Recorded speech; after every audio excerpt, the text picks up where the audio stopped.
ಕಳೆದೋಯಿತು. ఒక సంవత్సరం గడిచిపోయింది. ಇನ್ನೊಂದು ವರ್ಷಕ್ಕೆ ನಾವು ಪಾದಾರ್ಪಣೆ ಮಾಡಿದ್ದೇವೆ. మరొక సంవత్సరానికి మనం కాలు పెట్టిన వారంగా ಒಂದು ವರ್ಷ ಹೋದರು, ఒక సంవత్సరం గడిచిన ಇನ್ನೊಂದು ವರ್ಷ ಬಂದರು. మరొక సంవత్సరం వచ్చినా కూడా ಪ್ರಸಂಗಿ ಗ್ರಂಥಕರ್ತ ಒಂದು ಮಾತು ಹೇಳ್ತಾನೆ. ప్రసంగి మాటలను తెలియజేసుకుంటున్నాడు. 1ನೇ ಅಧ್ಯಾಯ 1వ అధ్యాయము 9ನೇ ವಚನ. 9వ వచనం. ಇದ್ದದ್ದೇ ಇರುವುದು, ನಡೆದದ್ದೇ ನಡೆಯುವುದು, ಲೋಕದಲ್ಲಿ ಹೊಸದೇನೂ ಇಲ್ಲ. మునుపు ఉండినదే ఉండబోనది, మునుపు జరిగినదే జరగబోనది. సూర్యుని కింద నూతనమైన స్థితిలోకి ಹೊಸದೇನೂ ಇಲ್ಲ. కొత్తదేమి కూడా ఇక్కడ నూతనమైన ఏమి కూడా లేదాಗಿ ಪ್ರಸಂಗಿ ಗ್ರಂಥಕರ್ತ ಹೇಳ್ತಾ ಇದ್ರೆ ఈ యొక్క ప్రసంగి గ్రంథకర్త చెప్తూ ఉన్నప్పుడు ನಾವೇನೋ ಹೊಸ ವರ್ಷ ಅಂತ ಇದ್ದೀವಿ. మనమేమో నూతన సంవత్సరం చెప్పుకుంటూ వస్తున్నాం. ಆದ್ರೂ ನಾವು ಇದು ಹೊಸ ವರ್ಷ ಅಂತ ನಾವು ಯಾಕೆ ಅಂತೀವಂದ್ರೆ, అయితే కూడా ఇది కొత్త సంవత్సరం అని మనం ఎందుకు చెప్పవచ్చు అంటే, ಹಬಕ್ಕೂಕು ಗ್ರಂಥ 3ನೇ ಅಧ್ಯಾಯ 2ನೇ ವಚನದಲ್ಲಿ ಒಂದು ಮಾತಿದೆ. హబక్కూకు 3వ అధ్యాయం 2వ వచనం మాత్రమే. ಹಬಕ್ಕೂಕು ಗ್ರಂಥ 3ನೇ ಅಧ್ಯಾಯ 2ನೇ ವಚನ. హబక్కూకు గ్రంథము 3వ అధ్యాయం 2వ వచనం. యెహోవా గూర్చిన వార్త విని ఏదో గూర్చిన వార్త యెహోవా సంవత్సరం జరుగుతుండగా నీ కార్యము ವರ್ಷಗಳು ಕಳೆಯುತ್ತಿರಲಾಗಿ సంవత్సరం జరుగుతూ ఉండగా ನಿನ್ನ ಕಾರ್ಯವನ್ನು ನೀನು ನೂತನಪಡಿಸು. నీ యొక్క కార్యములను నీవు కొత్తదిగా జరిగించు. సంవత్సరములు జరుగుతుండగా దాన్ని తెలియచేయదు. ఆ ವರ್ಷಗಳು ಕಳೆಯುತ್ತಿದ್ದಾಗ ಅದನ್ನು ತಿಳಿಯಪಡಿಸು. సంవత్సరంలో జరిగించుండగా దానిని మాకు తెలియజేయము. ವರ್ಷಗಳು ಕಳೆಯುತ್ತಿದ್ದಾಗ సంవత్సరంలో జరుగుతూ ఉండగా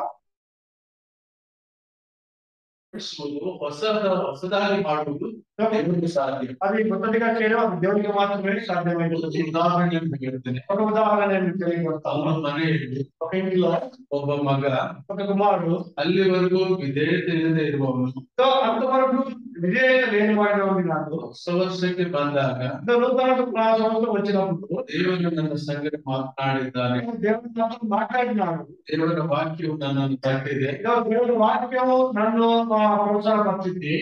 ನಾನು ನಿನಗೆ ವಿಧೇಯನಾಗಿರುತ್ತೇನೆ. ఇక మీద నేను నీకు విధేయంగా ఉంటానని అమ్మతో చెప్తూ ఉంటున్నాడు. ಹಾಗೆ ಹೇಳಿದರೆ ಅದು ಹೊಸ ವರ್ಷ.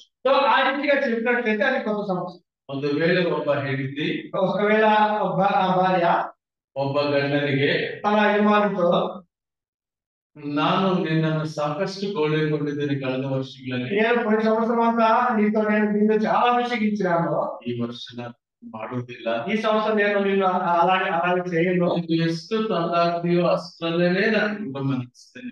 ఎంత నువ్వు తెలిసేస్తావో దాంట్లోనే నేను కుటుంబాన్ని జరిగిస్తాను. ನಾವಿಬ್ಬರು ಒಟ್ಟಾಗಿ ಕುಟುಂಬದ ನೌಕೆಯನ್ನು ಸಾಗಿಸೋಣ. మనిద్దరు కలిసి ఆ యొక్క కుటుంబపు గోడను మనం ముందుకు సాగిద్దాము. ಹಾಗೆ ಏನಾದರೂ ತನ್ನ ಪತಿಗೆ ಹೇಳಿದರೆ ఆ రీతిగా తన యజమానితో చెప్పినట్లయితే ಅದು ಹೊಸದು, ಅದು ಒಂದು ಹೊಸ ವರ್ಷ. అది ఒక నూతన సంవత్సరంగా మనం తీసుకోవచ్చు. ಒಂದು ವೇಳೆ ಪತಿ ಪತ್ನಿಗೆ ಹೇಳುತ್ತಾ, ఒకవేళ ఆ యొక్క యజమానుడు తన భార్యతో ఈ విధంగా చెప్పినట్లయితే, ಇನ್ನು ಮುಂದೆ ನಾನು ನಿನ್ನ ಮೇಲೆ ಕೈ ಮಾಡುವುದಿಲ್ಲ, ఇక మీద నేను నీతో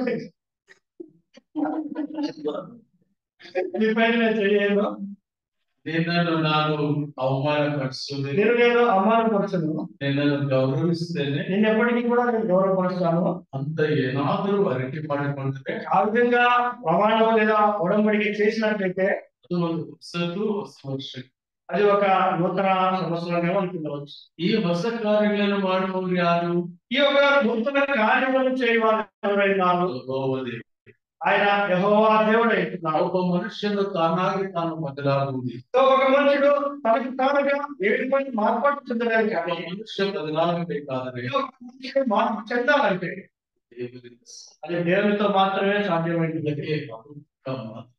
అందుకే హబక్కూకు యొక్క మాటలను తెలియపరుస్తుంటున్నాడు. ಕನ್ನಡ ಭಾಷೆಯಲ್ಲಿ ಯುಗದ ಮಧ್ಯದಲ್ಲಿ ಎಂಬುದಾಗಿ ಬರೆಯಲ್ಪಟ್ಟಿದೆ. ఆ యొక్క కన్నడ భాషలో అది ఆ యొక్క యుగం యొక్క మధ్యలో రాయబడింది. ಆದರೆ ತೆಲುಗು ಭಾಷೆಗೆ ಸ್ಪಷ್ಟವಾಗಿ ನೂತನ ಪ್ರತಿ ವರ್ಷದಲ್ಲಿಯೂ ದೇವರು ನೂತನ ಪಡಿಸುವನು. అలా ఆయన ప్రతి ఒక్క సంవత్సరంలో దేవుడు ఆయన నూతన కార్యం చేయవాడుగా ఉంటున్నాడని తెలియపరుస్తుంది. ಹಾಗಾದ್ರೆ ನಾವು అలాగైతే మనము ಕರ್ತನ ಕೈಗೆ ಒಪ್ಪಿಸಿಕೊಳ್ಳೋಣ. దేవుని చేతికి మనల్ని అప్పగించుకుంటాం. ಈ ವರ್ಷದಲ್ಲಿ ದೇವರೇ ఈ సంవత్సరంలో ನಾವು ಇನ್ನೂ ಹೊಸದಾಗಿ మేము ఇంకా నూతనంగా ನಿನ್ನ ಜೊತೆಯಲ್ಲಿ ನಾವು ನಡೆಯುತ್ತೇವೆ. నీ యొక్క అడుగు జాడలో మేము మిమ్మల్ని వెంబడిస్తాము. ನಿನ್ನನ್ನು ಎಷ್ಟೋ ಹೆಚ್ಚಾಗಿ ಆರಾಧಿಸ್ತೇವೆ. ఎంతగానో ఎక్కువగా అతిగా ఇంతకు మించి నేను మిమ్మల్ని ఆరాధిస్తాము. ಪ್ರತಿ ಭಾನುವಾರ ತಪ್ಪದೆ ಸಭೆಗೆ ಬರ್ತೇವೆಂಬುದಾಗಿ ಪತಿಯು ಪತ್ನಿಯು ಮಗ ಮಗಳು ಒಟ್ಟಿಗೆ ಕುಟುಂಬವಾಗಿ ಬರ್ತೇವೆಂಬುದಾಗಿ ಆ ರೀತಿಯ ತೀರ್ಮಾನ ಮಾಡಿಕೊಂಡ್ರೆ ప్రతి ఒక్క ప్రభు దినంలో మేము తప్పకుండా ఏమాత్రము వెంటాడకుండా కుటుంబంగా కలిసి నేను మీ కుటుంబంతో కలిసి సంఘానికి వచ్చి మిమ్మల్ని ఆరాధిస్తాము. ఆ విధంగా మనం ఒడంబడిగా చేసుకున్నట్లయితే ಅದು ಹೊಸ ವರ್ಷ. అది నూతన సంవత్సరం. ಹಾಗಾದ್ರೆ ಈ ವಿಷಯ అయితే ఈ సంవత్సరం ఏమైంది ಅಂತೀರಾ? చెప్తారా? ಬನ್ನಿ ವಾಕ್ಯಕ್ಕೆ ಹೋಗೋಣ.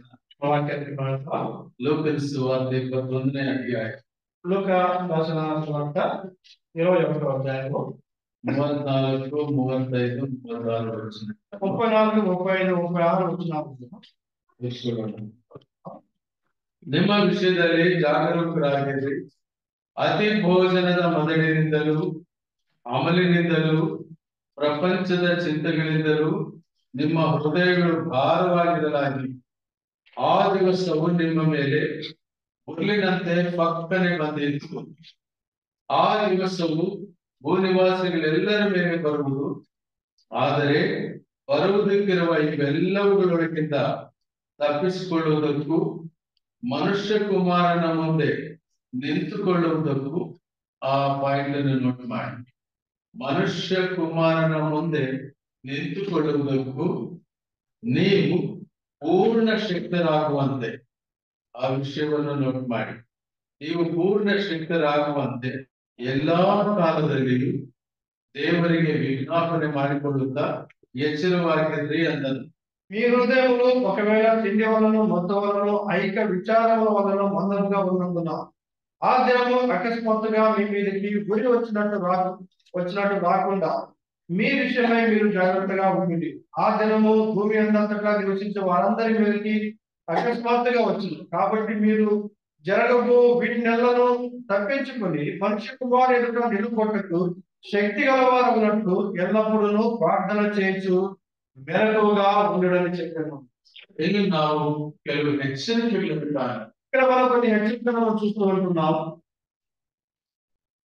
ನಾನು ಕಳೆದ ಕೆಲವು ವರ್ಷಗಳಲ್ಲಿ ಪ್ರತಿ 3ನೇ ಭಾನುವಾರ ಕಾಣಿಸುತ್ತೆ ವಿಲ್ಸನ್ ಗಾರ್ಡನ್ ಸಭೆಯಲ್ಲಿ ದೇವರ ವಾಕ್ಯ ಉಪದೇಶಕ್ಕೆ ಹೋಗ್ತಾ ಇದ್ದೆ. అంకుల్ గారు కొన్ని సంవత్సరాలుగా ప్రతి 3వ ఆదివారంలో విల్సన్ గార్డెన్ సంఘంలో వాక్య పరిచయం వెళ్తున్నారు.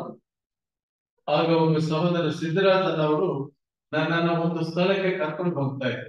అక్కడ అంకుల్ గారిని సిద్ధరాజు గారి సహోదరులు ఒక స్థలానికి తీసుకువెళ్తున్నారు. He was driving a Maruti van. అతను సిద్ధరాజు గారి సహోదరుడు మారుతి గారిని డ్రైవ్ చేసుకుంటూ పోతున్నారు. ಆ ಒಂದು ಸ್ಥಳದಲ್ಲಿ ನಿಲ್ಲಿಸಿದಾಗ ఆ యొక్క పోస్ట్ స్థలానికి వెళ్ళి అక్కడ నిలబడినప్పుడు ನಾವು ಹೇಳಿದೆವು. అందరు దిగారు.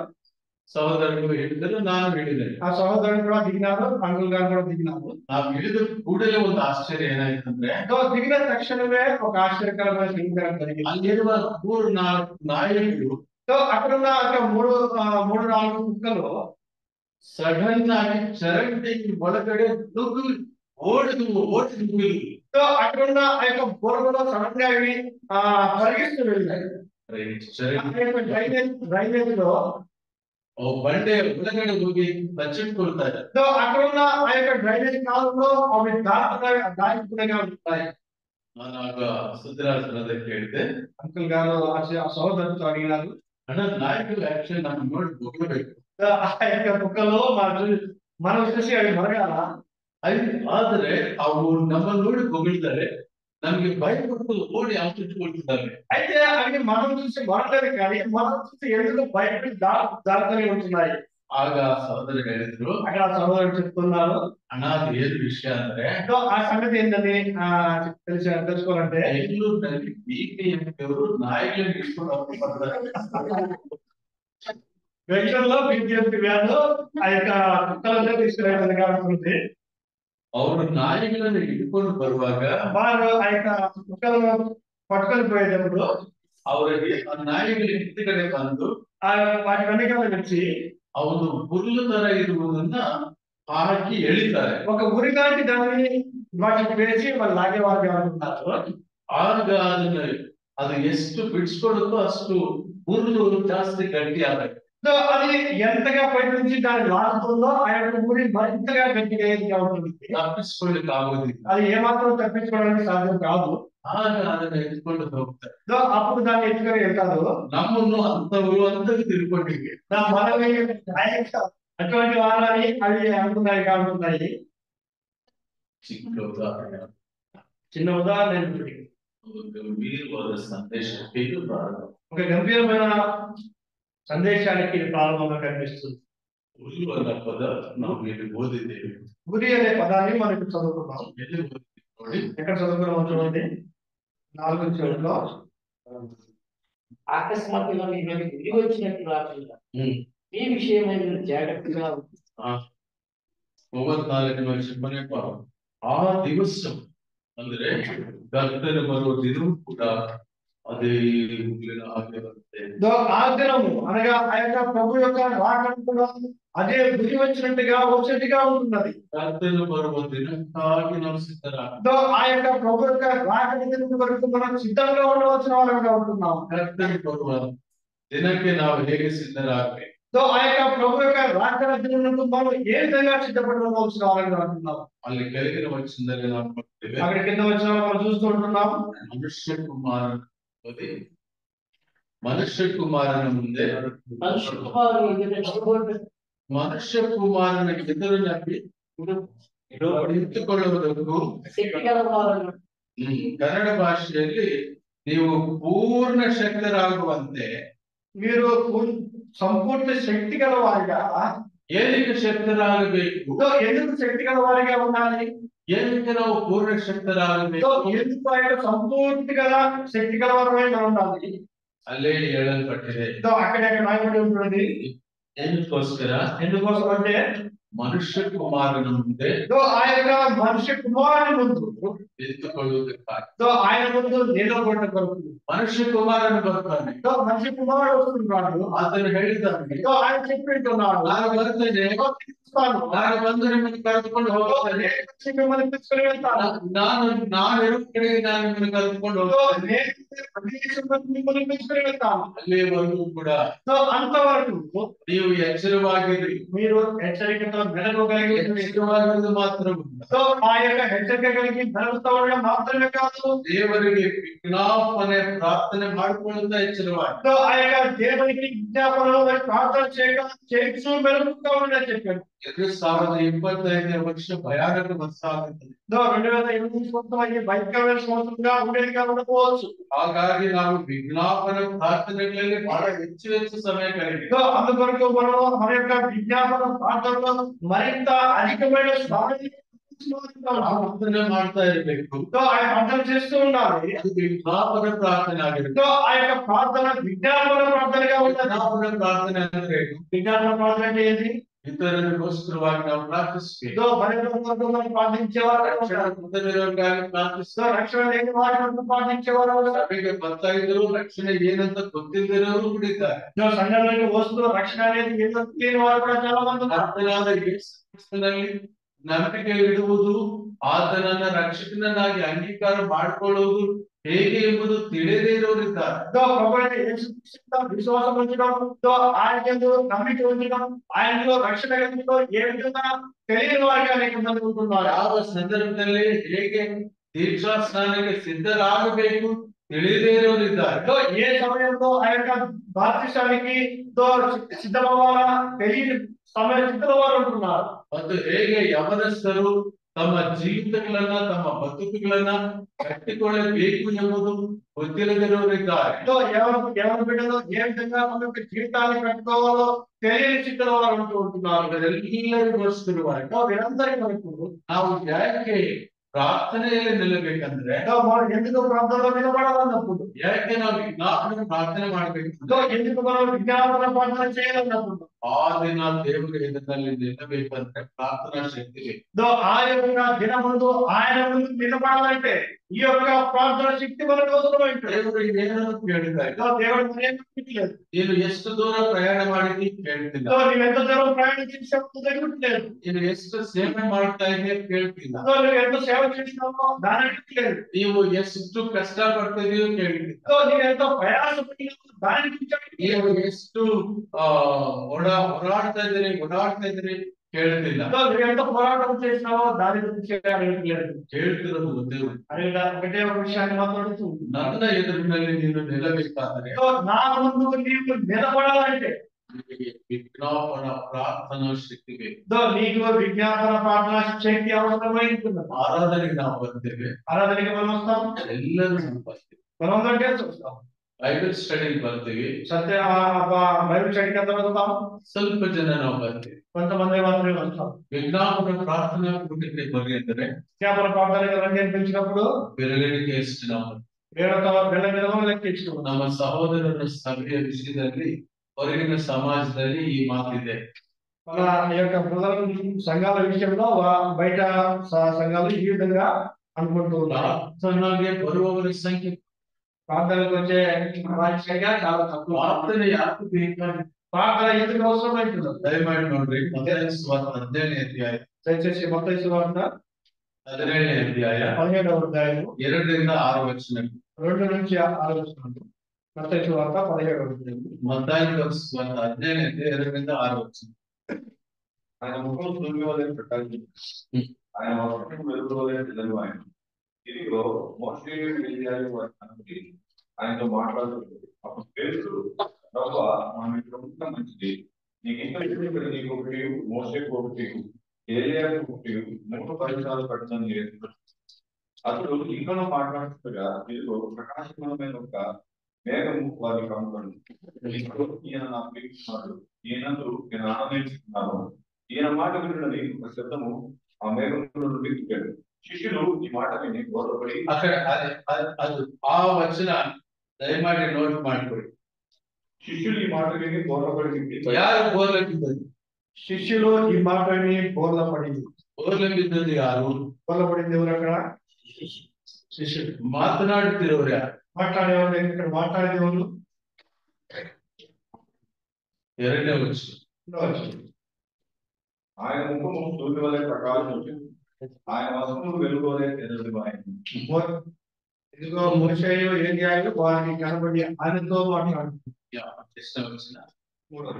3ನೇ ವಚನ ಓದಿ. ఇదిగో మోషే ఏలీయాలు వారికి కనబడి ఆయనతో మాట్లాడుతుంది. ಮೋಶೆ ಮತ್ತು ಏಲಿಯ ಯೇಸು ಕ್ರಿಸ್ತನ ಜೊತೆ ಮಾತನಾಡ್ತಾ ಇದ್ದಾರೆ. ఇక్కడ మనం చూసినట్లయితే మోషే మరియు ఏలీయాలు వారిద్దరు యేసు ప్రభు యేసు క్రీస్తు వారు మాట్లాడుతూ ఉంటున్నారు. ಹಳೆ ಒಡಂಬಡಿಕೆಯ ಪರಿಶುದ್ಧರು, సో ఆ యొక్క పాత నిబంధనలోని వారు పరిశుద్ధులుగా ఉంటున్నారు. ಹಳೆ ಒಡಂಬಡಿಕೆಯ ಭಕ್ತರು ಕರ್ತನಾದ ಯೇಸು ಕ್ರಿಸ್ತನ ಜೊತೆಯಲ್ಲಿ ಮಾತನಾಡ್ತಾ ಇದ್ದಾರೆ. సో ఆ యొక్క పాత నిబంధనలోని భక్తులు వారు ప్రభువైన యేసు క్రీస్తుతో మాట్లాడుతూ ఉంటున్నారు. 3.5 ವರ್ಷ ಕರ್ತನಾದ ಯೇಸು ಕ್ರಿಸ್ತನ ಜೊತೆ ಒಡನಾಟದಲ್ಲಿ ಇದ್ದಂತವರು సో ఆ యొక్క 3.5 సంవత్సరాల కాలం ప్రభువైన యేసు క్రీస్తుని అనుసరించిన వారు, వెంబడించిన వారు, ಆತನನ್ನು ಕಣ್ಣಾರೆ ಕುಡಿದವರು, సో ఆయన తమ యొక్క కళ్ళతో చూచిన వారు, ಆತನನ್ನು ಮುಟ್ಟಿದವರು, సో ఆయన ముట్టిన వారు, ಆತನು ಮಾಡಿದ ಅದ್ಭುತವಾದ ರೊಟ್ಟಿಗಳನ್ನು ಮೀನನ್ನು ತಿಂದಿರುವವರು, సో ఆయన చేసిన ఆయన అద్భుత కార్యక్రమాలను ఆయన రొట్టెలను చేసిన వారు, ಅವರು ಬೋರ್ಲಕ್ಕಿದ್ದರು. వారు అక్కడ బోర్ల పడిన వారుగా ఉంటున్నారు. ಕರ್ತನಾದ ಯೇಸು ಕ್ರಿಸ್ತನ ಮಹಿಮಾ ಸ್ವರೂಪವನ್ನು ನೋಡಿದರು. సో అక్కడ ప్రభువైన యేసు క్రీస్తు యొక్క మహిమ స్వరూపాన్ని వారు అక్కడ ఇచ్చినప్పుడు ಆತನ ಮಹಿಮೆಯ ಮುಂದೆ ಶಿಷ್ಯರೇ ನಿಲ್ಲಲಿಕ್ಕೆ ಆಗದೆ ಹೋದ್ರೆ, సో ఆయన యొక్క మహిమ ముందు ఆ యొక్క శిష్యులను ఉండడానికి వారికి కానప్పుడు ನಿನ್ನ ಸ್ಥಿತಿ ನನ್ನ ಸ್ಥಿತಿ ಏನು? సో నీ నా స్థితి ఏమైతున్నది? 2024 ಆಗ್ಲಿ 25 ಆಗ್ಲಿ ಯಾವುದೇ ವರ್ಷ. 2024 కావచ్చు, 2025 కావచ్చు, మరి ఏ సంవత్సరమైనా కూడా కావచ్చు. ಆತನ ಮಹಿಮೆ ಎದುರಿನಲ್ಲಿ ನಾವು ನಿಲ್ಲಬಲ್ಲೆವು. సో ఆయన యొక్క మహిమ ముందు నిలబడడానికి మనం తగిన వారము. ಆತನ ಮಹಿಮೆ ಮುಂದೆ ನಾವು ನಿಲ್ಲಲಿಕ್ಕಾಗದೆ ಹೋದರೆ, ఆయన యొక్క మహిమ ముందు నిలబడడానికి మనం ನಾವು ಬಲಹೀನರಾದರೆ, మనం బలహీనమైనట్లయితే ನಾವು ಎದ್ದಲ್ಪಡುವಾಗ మనం ఎత్తపడే వారంగా ఉండము. ನಾವು ಅಂದ್ಕೊಳ್ತಾ ಇದೀವಿ ನಾವು ಕ್ರಮವಾಗಿ ಇದ್ದೀವಿ, మనం అనుకుంటా ఉండొచ్చు నేను క్రమంగా ఉన్నాను, ನಾವು ಅಂದ್ಕೊಳ್ತಾ ಇದೀವಿ ನಾವು ನಂಬಿಕೆಯಿಂದ ಇದ್ದೀವಿ. మనం అనుకుంటూ ఉండొచ్చు నేను విశ్వాసంతో సాగిపోతున్నా. ಆದರೆ ನಾವು ಆತನ ಮಹಿಮೆ ಎದುರಿನಲ್ಲಿ ನಿಲ್ಲುವಂತಹ ಒಂದು ಪ್ರಾರ್ಥನಾ ಶಕ್ತಿ ದೇವರ ಬಡಿನಾಟದಲ್ಲಿ ಹೊಂದಿದ್ದೀವ. అయితే ఆయన యొక్క మహిమలో ఆయన వచ్చినప్పుడు ఆయన ముందు భయంకరమైన ఆయన వచ్చినప్పుడు ఆయన ముందు నిలబడే శక్తి మనలో ఉంటుందా? ಮೋಶೆ ಏಲಿಯ ಸರಾಗವಾಗಿ ಯೇಸು ಕ್ರಿಸ್ತನ ಜೊತೆಯಲ್ಲಿ ಆ ಮಹಿಮಾ ಸ್ವರೂಪದಲ್ಲಿದ್ದು ಮಾತನಾಡ್ತಾ ಇದ್ದಾರೆ, ಸಹಾಯದಲ್ಲಿ ಮಾತಾಡ್ತಿದ್ದಾರೆ, ಕ್ಲೋಸ್ ಫ್ರೆಂಡ್ಸ್ ತರ ಮಾತಾಡ್ತಿದ್ದಾರೆ. ಇವರು ಬಿದ್ದು ಹೋಗಿದ್ದಾರೆ. ఆ యొక్క పాత నిబంధనలోని ఆ యొక్క భక్తులు మనుషులైన వారు మోషే మరియు ఏలియాలు ఆ యొక్క ప్రభువు యేసుతో సాధారణంగా మాట్లాడుతుండగా ఆయన శిష్యులైన వారు బయటమైన వారుగా ఉంటున్నారు. ఏం కారణ యాది నాగది దీనికి కారణం ఏంటి? ఎందువల్ల ఇలా జరిగింది? వారు ನಾವು ಸಭೆ ಬರ್ತೀವಿ, అది వాళ్ళ సంఘానికి వస్తాం. బైబిల్ ఆ యొక్క పరిశుద్ధ గ్రంథం మన చేతిలో ఉంటుంది, ಮನೆಗೆ ಹೋಗ್ತೀವಿ, ఇంటికి వెళ్తాము. ಮತ್ತೆ ಭಾನುವಾರ ಬೈಬಲ್ ಏನಿದೆ మరొక ఆదివారం ఆ యొక్క పరిశుద్ధ గ్రంథం ఎక్కడుందో వెతుకుతాం. ಆ ಧೂಳು ಏನಾದ್ರೂ ಇದ್ರೆ ಅದನ್ನ ತೆಗಿಲಿಕ್ಕೆ ನೋಡ್ತೀವಿ. దానిపైన ఏమైనా దుమ్ము ఉంటే దాన్ని నిలించడానికి చూస్తాం. ಎಲ್ಲರೂ ಎಲ್ಲ ಪ್ರೇಕ್ಷಣ ಕೇಳಿದ್ರು. అందరూ కాదు, కొందరు మాత్రమే. ಮತ್ತೆ ನಾವು ಬರ್ತೀವಿ, మరియు అది మరొక ఆదివారం సంఘానికి వస్తాం, ಆರಾಧಿಸ್ತೇವೆ, ఆరాధిస్తాం, ಹೋಗ್ತೀವಿ. ఇంటికి వెళ్తాం. ದೇವರ ಜೊತೆ ಏನು ಒಡನಾಟ, ಏನು ಪ್ರಾರ್ಥನೆ, ಎಷ್ಟು ಬೇಗ ಕಳ್ತೀವಿ. దేవుడితో ఎటువంటి ఒడంబడిక నిబంధన చేసుకున్నాం, ఆయనతో ఎటువంటి ప్రార్థన చేసాం, ఎంత సమయంతో గడిపిన వారంగా ఉంటున్నాం. ಆ ಒಡನಾಟ, ಆ ಬಾಂಧವ್ಯ, ಆ ಅನುಬಂಧ ಪ್ರಾರ್ಥನೆಯಲ್ಲಿಯೇ ಸಾಧ್ಯವಾಗುವುದು. ఆయనతో ఆ యొక్క బంధము, ఆ యొక్క సంబంధము అది ప్రార్థనతో సాధ్యమైనది అవుతుంది. ಆಗ ಮಾತ್ರ ಮಹಿಮಾ ಸ್ವರೂಪದಲ್ಲಿದ್ದಾಗ ನಾವು ಆತನ ಎದುರಲ್ಲಿ ನಿಲ್ಲಬಂದಿವಿ. అప్పుడు మాత్రమే ఆ మహిమా స్వరూపుడైన దేవుడు ఆయన ముందు మనం నిలబడడానికి సాధ్యం అవుతుందిగా ఉంటుంది. ವಿಮೋಚನ ಕಾಂಡ 33ನೇ ಅಧ್ಯಾಯ 19-20ನೇ ವಚನಗಳಲ್ಲಿ ನೋಡಿದಾಗ ಮೋಶೆಗೆ ದೇವರ ಮಹಿಮೆಯನ್ನ ನೋಡ್ಬೇಕೆಂಬುದಾಗಿರುವಂತಹ ಒಂದು ವಿಶೇಷ ಹಂಬಲವಿತ್ತು. 33వ అధ్యాయంలో ఆ యొక్క మోషేకు దేవుని యొక్క మహిమా స్వరూపాన్ని చూడాలని ఆశ కలిగి ఉన్నాడు. ಯೆಹೋವ ದೇವರು ಹೇಳಿದ, యెహోవా దేవుడు చెప్తున్నాడు, మోషే ನಿನಗೇನೋ ಆಶೆ ಇದೆ. నీకేమో నీవైతే ఆశ కలిగిన వాడవే. ಯೆಹೋವ ದೇವರನ್ನು ಕೇಳುತ್ತಿದ್ದಾನೆ, యెహోవా దేవుడు అడుగుతున్నాడు, ನಾನು ನಿನ್ನ ಮಹಿಮೆಯನ್ನು ನೋಡಬೇಕು, నేను నీ యొక్క మహిమ ನಾನು ನಿನ್ನ ಮಹಿಮಾ ಪ್ರಭಾವವನ್ನು ನೋಡಬೇಕು. నీ యొక్క మహిమ ప్రభావాన్ని నేను చూడాలి. ಆ ವಚನಗಳನ್ನು ಓದಿರಿ. వచనం చూడండి, నిర్గమకాండం.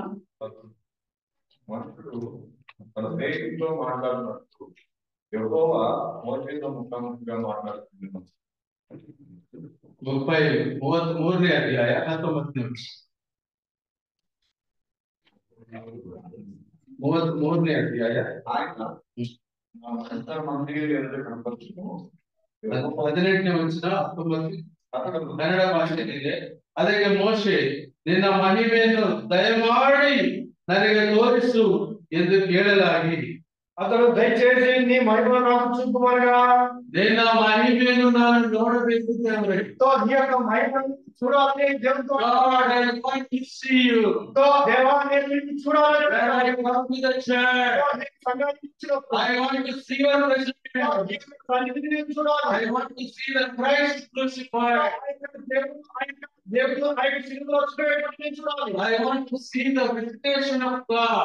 దేవుని యొక్క ఆయన మహిమ స్వరూపాన్ని నేను చూడాలి. మోషేకి ఆ బయటికి మోషేకి ఈ యొక్క ఆశ కలిగిన వాడు. ಅದಕ್ಕೆ ದೇವರು ಹೇಳ್ತಾನೆ, అందుకే దేవుడు చెప్తూ ఉంటున్నాడు, ಈ ಬಂಡೆ ಸಂಧಿಯಲ್ಲಿ ನೀನು ನಿಂತು ఈ యొక్క బండ సందులో నీవు నిలబడు. ನನ್ನ ಮುಖವನ್ನು ನೋಡುವುದಕ್ಕಾಗದು. నా యొక్క ముఖాన్ని చూడడానికి నీ వల్ల కాదు. 20ನೇ ವಚನ 20వ వచనం. ಈ ವಚನ ಸರಿಯಾಗಿ ಹೇಳ್ತಾ ಈ ಕನ್ನಡ ಬೈಬಲ್ తెలుగు బైబిల్ ఆయన మరియు ఆయనని ఒక్కమను చూడజాలవు. ఏ నరుడు నన్ను చూసి చాలా థ్యాంక్స్. బాగా చదివారు. ಯಾವ ಮನುಷ್ಯನು ನನ್ನನ್ನು ನೋಡಿ ಜೀವಿಸಿದಾರನು, ఏ యొక్క నరుడు కూడా నన్ను చూసి బ్రతకలేదు. ಹಾಗಾದ್ರೆ ಏನ್ ಮಾಡಿವಿ? అలాగైతే ఏం చేయాలి? 21ನೇ ವಚನದಲ್ಲಿ 21వ వచనంలో ಇಲ್ಲಿ ನನ್ನ ಸಮೀಪದಾಗ ಒಂದು ಸ್ಥಳವಿದೆ, ఇక్కడ నా యొక్క సమీపంలో ఒక స్థలం ఉంటుంది. ಈ ಬಂಡೆ ಮೇಲೆ ನಿಂತಿರಬೇಕು, నీవు ఈ యొక్క బండపై ನನ್ನ ಪ್ರಭಾವವು ನಿನ್ನ ಎದುರಾಗಿ ದಾಟಿ ಹೋಗುವ ಕಾಲದಲ್ಲಿ ನಾನು ಈ ಬಂಡೆಯ ಸಂದಿನಲ್ಲಿ ನಿನ್ನನ್ನು ಇರಿಸಿ ನಿನ್ನ ಮುಂದೆ ದಾಟಿ ಹೋಗುವ ತನಕ ನಿನ್ನನ್ನು ಇರಿಸಿ ನಿನ್ನ ಮುಂದೆ ದಾಟಿ ಹೋಗುವ ತನಕ ನಿನ್ನ ಮೇಲೆ ಕೈ ಮುಚ್ಚುವನು. నా మహిమ నిన్ను దాటి ఉంచుగా ఆ బండ సందులో నిన్ను ఉంచి నిన్ను దాటి విడుదల వరకు నా చేతితో నిన్ను కప్పెదను. ವಿಶ್ವಾಸಿಗಳೇ ಕೇಳಿಸ್ಕೊಳ್ತಾ ಇದ್ದಾರೆ ಸರ್, సరిగా అర్థం చేసుకుంటున్నారా విషయాలు? ಆತನ ಮಹಿಮೆಯನ್ನು ನೋಡಬೇಕೆಂಬ ಬಯಕೆ ಮೋಶೆಗೆ ಆಧಾರದಲ್ಲಿದೆ. ఆయన యొక్క మహిమను చూడాలనే ఆశ ఆ కాలంలో మోషేకి ఉన్నది. ಆದ್ರೆ ಮೋಶೆಗೆ ಆ ಕಾಲದಲ್ಲಿ ಆ ಆಶೆ ಈಡೇರಲಿಲ್ಲ. అయితే మోషే యొక్క ఆశ తీరలేదు ఆ సమయంలో. ಹೊಸ ಒಡಂಬಡಿಕೆಯಲ್ಲಿ ಮೋಶೆಯ ಆಸೆ ಕರ್ತನಾದ ಯೇಸು ಕ್ರಿಸ್ತನ ಮಹಿಮಾ ಸ್ವರೂಪದಲ್ಲಿದ್ದಾಗ ನೋಡಲು ಸಾಧ್ಯವಾಯಿತು. ఆ యొక్క కొత్త నిబంధనలో ఆ యొక్క మోషే ఆశ, మోషే యొక్క ఆ యొక్క కోరిక ప్రభువైన యేసు క్రీస్తు యొక్క మహిమా స్వరూపాన్ని చూడడానికి అక్కడ అవకాశం దొరికిగా మనం చూస్తూ ఉంటున్నాం. ಮೋಶೆ ಸೀನಾಯಿ ಬೆಟ್ಟದಲ್ಲಿ 40 ದಿವಸ ಪ್ರಾರ್ಥನೆ ಮಾಡಿದ ಪ್ರಾರ್ಥನಾ. అయితే మోషేని మనం గమనించినట్లయితే ఆ యొక్క సినాయి కొండపైన 41 దినములు ప్రార్థన చేసిన వాడిగా ఉంటున్నారు. ಆ 40 ದಿವಸ ಪ್ರಾರ್ಥನೆ ಮಾಡುತ್ತಾ ಕರ್ತನ ಹೃದಯದಲ್ಲಿರುವ ಅನೇಕ విషయాలను పడుకునేవాడు మోషే. ఆ యొక్క 40 దినాలు ప్రార్థన చేస్తూ దేవుని యొక్క హృదయాన్ని సరిగా అర్థం చేసుకున్నవాడు, ఆయన యొక్క అంతరంగాన్ని తెలుసుకున్నవాడుగా ఉంటున్నాడు మోషే. ಇಲ್ಲಿ ನಾವು ಗಮನಿಸಿ ನೋಡುವಾಗ మనం గమనించి చూసినట్లయితే ಮತ್ತಾಯ ಸುವಾರ್ತೆ 17ನೇ ವಚನದಲ್ಲಿ మత్తయి సువార్త 17ನೇ ಅಧ್ಯಾಯ 17వ అధ్యాయము 2-3 వచనಗಳನ್ನು ನೋಡುವಾಗ 12వ వచనంలో మనం చూసుకున్నట్లయితే ఆయన వస్త్రములు కనబడారు. మోషే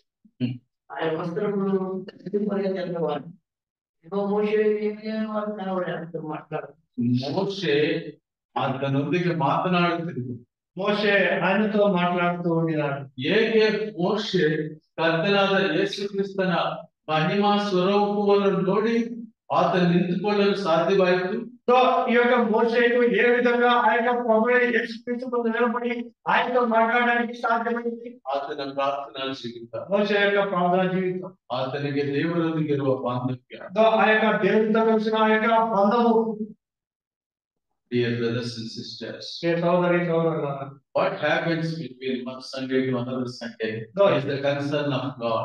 దేవుని యొక్క ఆశీర్వాదం పొంది ఒక ఆదివారం తర్వాత మరొక ఆదివారం మధ్యలో ఏం జరుగుతుంది? ನಿನ್ನ ಭಕ್ತಿ ಎಷ್ಟು ಇದೆ, మీ యొక్క భక్తి ఎంతవరకు ఉన్నది, ಎಷ್ಟು ಮಟ್ಟಿಗೆ ನಿನ್ನ ಸಮರ್ಪಣೆ ಇದೆ, ఎంతవరకు మనం సమర్పించుకుంటూ ఉంటున్నాం, ಎಷ್ಟು ಮಟ್ಟಿಗೆ ದೇವರ ಹೃದಯಕ್ಕೆ ಹತ್ತಿರ ಹೋಗ್ತಾ ಇದೆ ಪ್ರಾರ್ಥನೆ, ఎంతవరకు ఆయన యొక్క హృదయానికి దగ్గరగా ఉంటున్నాం ప్రార్థనలు. ಈ ಇಬ್ಬರು ಮಾತನಾಡ್ತಿದ್ದಾರೆ. వారిద్దరు మాట్లాడుతూ ఉంటున్నారు. ಇನ್ನೊಬ್ಬ ವ್ಯಕ್ತಿ ಯಾರು? మరొక వ్యక్తి ఎవరు? ಏಲಿಯಾ. ಮೊದಲೇ ಆಸ್ತರ ಗ್ರಂಥ 18ನೇ ಅಧ್ಯಾಯ ಅವಶ್ಯಕತೆ ಇಲ್ಲ, ಸಮಯ ಕಮ್ಮಿ ಇದೆ, ವಿವರವಾಗಿ ವ್ಯಾಖ್ಯಾನ ಮಾಡ್ತಾ ಹೋಗ್ತೇನೆ. ಏಲಿಯ ಆಕಾಶದಿಂದ ಬೆಂಕಿಯನ್ನು ತರಿಸಿದವನು. ఆ యొక్క ఏలియా ఆకాశం నుండి అగ్నిని కుమ్మరింపజేసినవాడు. God gave command to command his creation. దేవుడు ఆ యొక్క మనుషుల యొక్క ఆజ్ఞతో అక్కడ అంగీకరించిన వాడుగా ఉంటున్నాడు. ఆయన యొక్క సృష్టిని అంగీకరించిన వాడుగా ఉంటున్నాడు. ಚೆನ್ನಾಗಿ ಗಮನಿಸಿ ಕೇಳಿಸಿಕೊಳ್ಳಿ, సరిగా అర్థం చేసుకోండి. ತಂದೆಯಾದಂತಹ ಸೃಷ್ಟಿಕರ್ತನಾದ ದೇವರು, సృష్టికర్త అయిన దేవుడు, ಸೃಷ್ಟಿಯನ್ನು ಕಮಾಂಡ್ ಮಾಡುವ ದೇವರು, ఆ యొక్క సృష్టిని ఆజ్ఞాపించే దేవుడు, ಆ ಸೃಷ್ಟಿಗೆ ಕಮಾಂಡ್ ಮಾಡುವ ಕಮಾಂಡ್ ఏలియాకి కొట్టండి. ఆ యొక్క సృష్టిని అధికారం చేయగల యొక్క శక్తిని ఇచ్చిన వాడుగా ఉంటున్నాడు. అర్థాత్ దేవర ఆ కమాండింగ్ పవర్ ఏలియాకి కొట్టండి. దేవుని యొక్క ఆ యొక్క ఆజ్ఞని ఇచ్చే ఆ యొక్క అధికారాన్ని ఏలియాకి కూడా ఇచ్చిన వాడుగా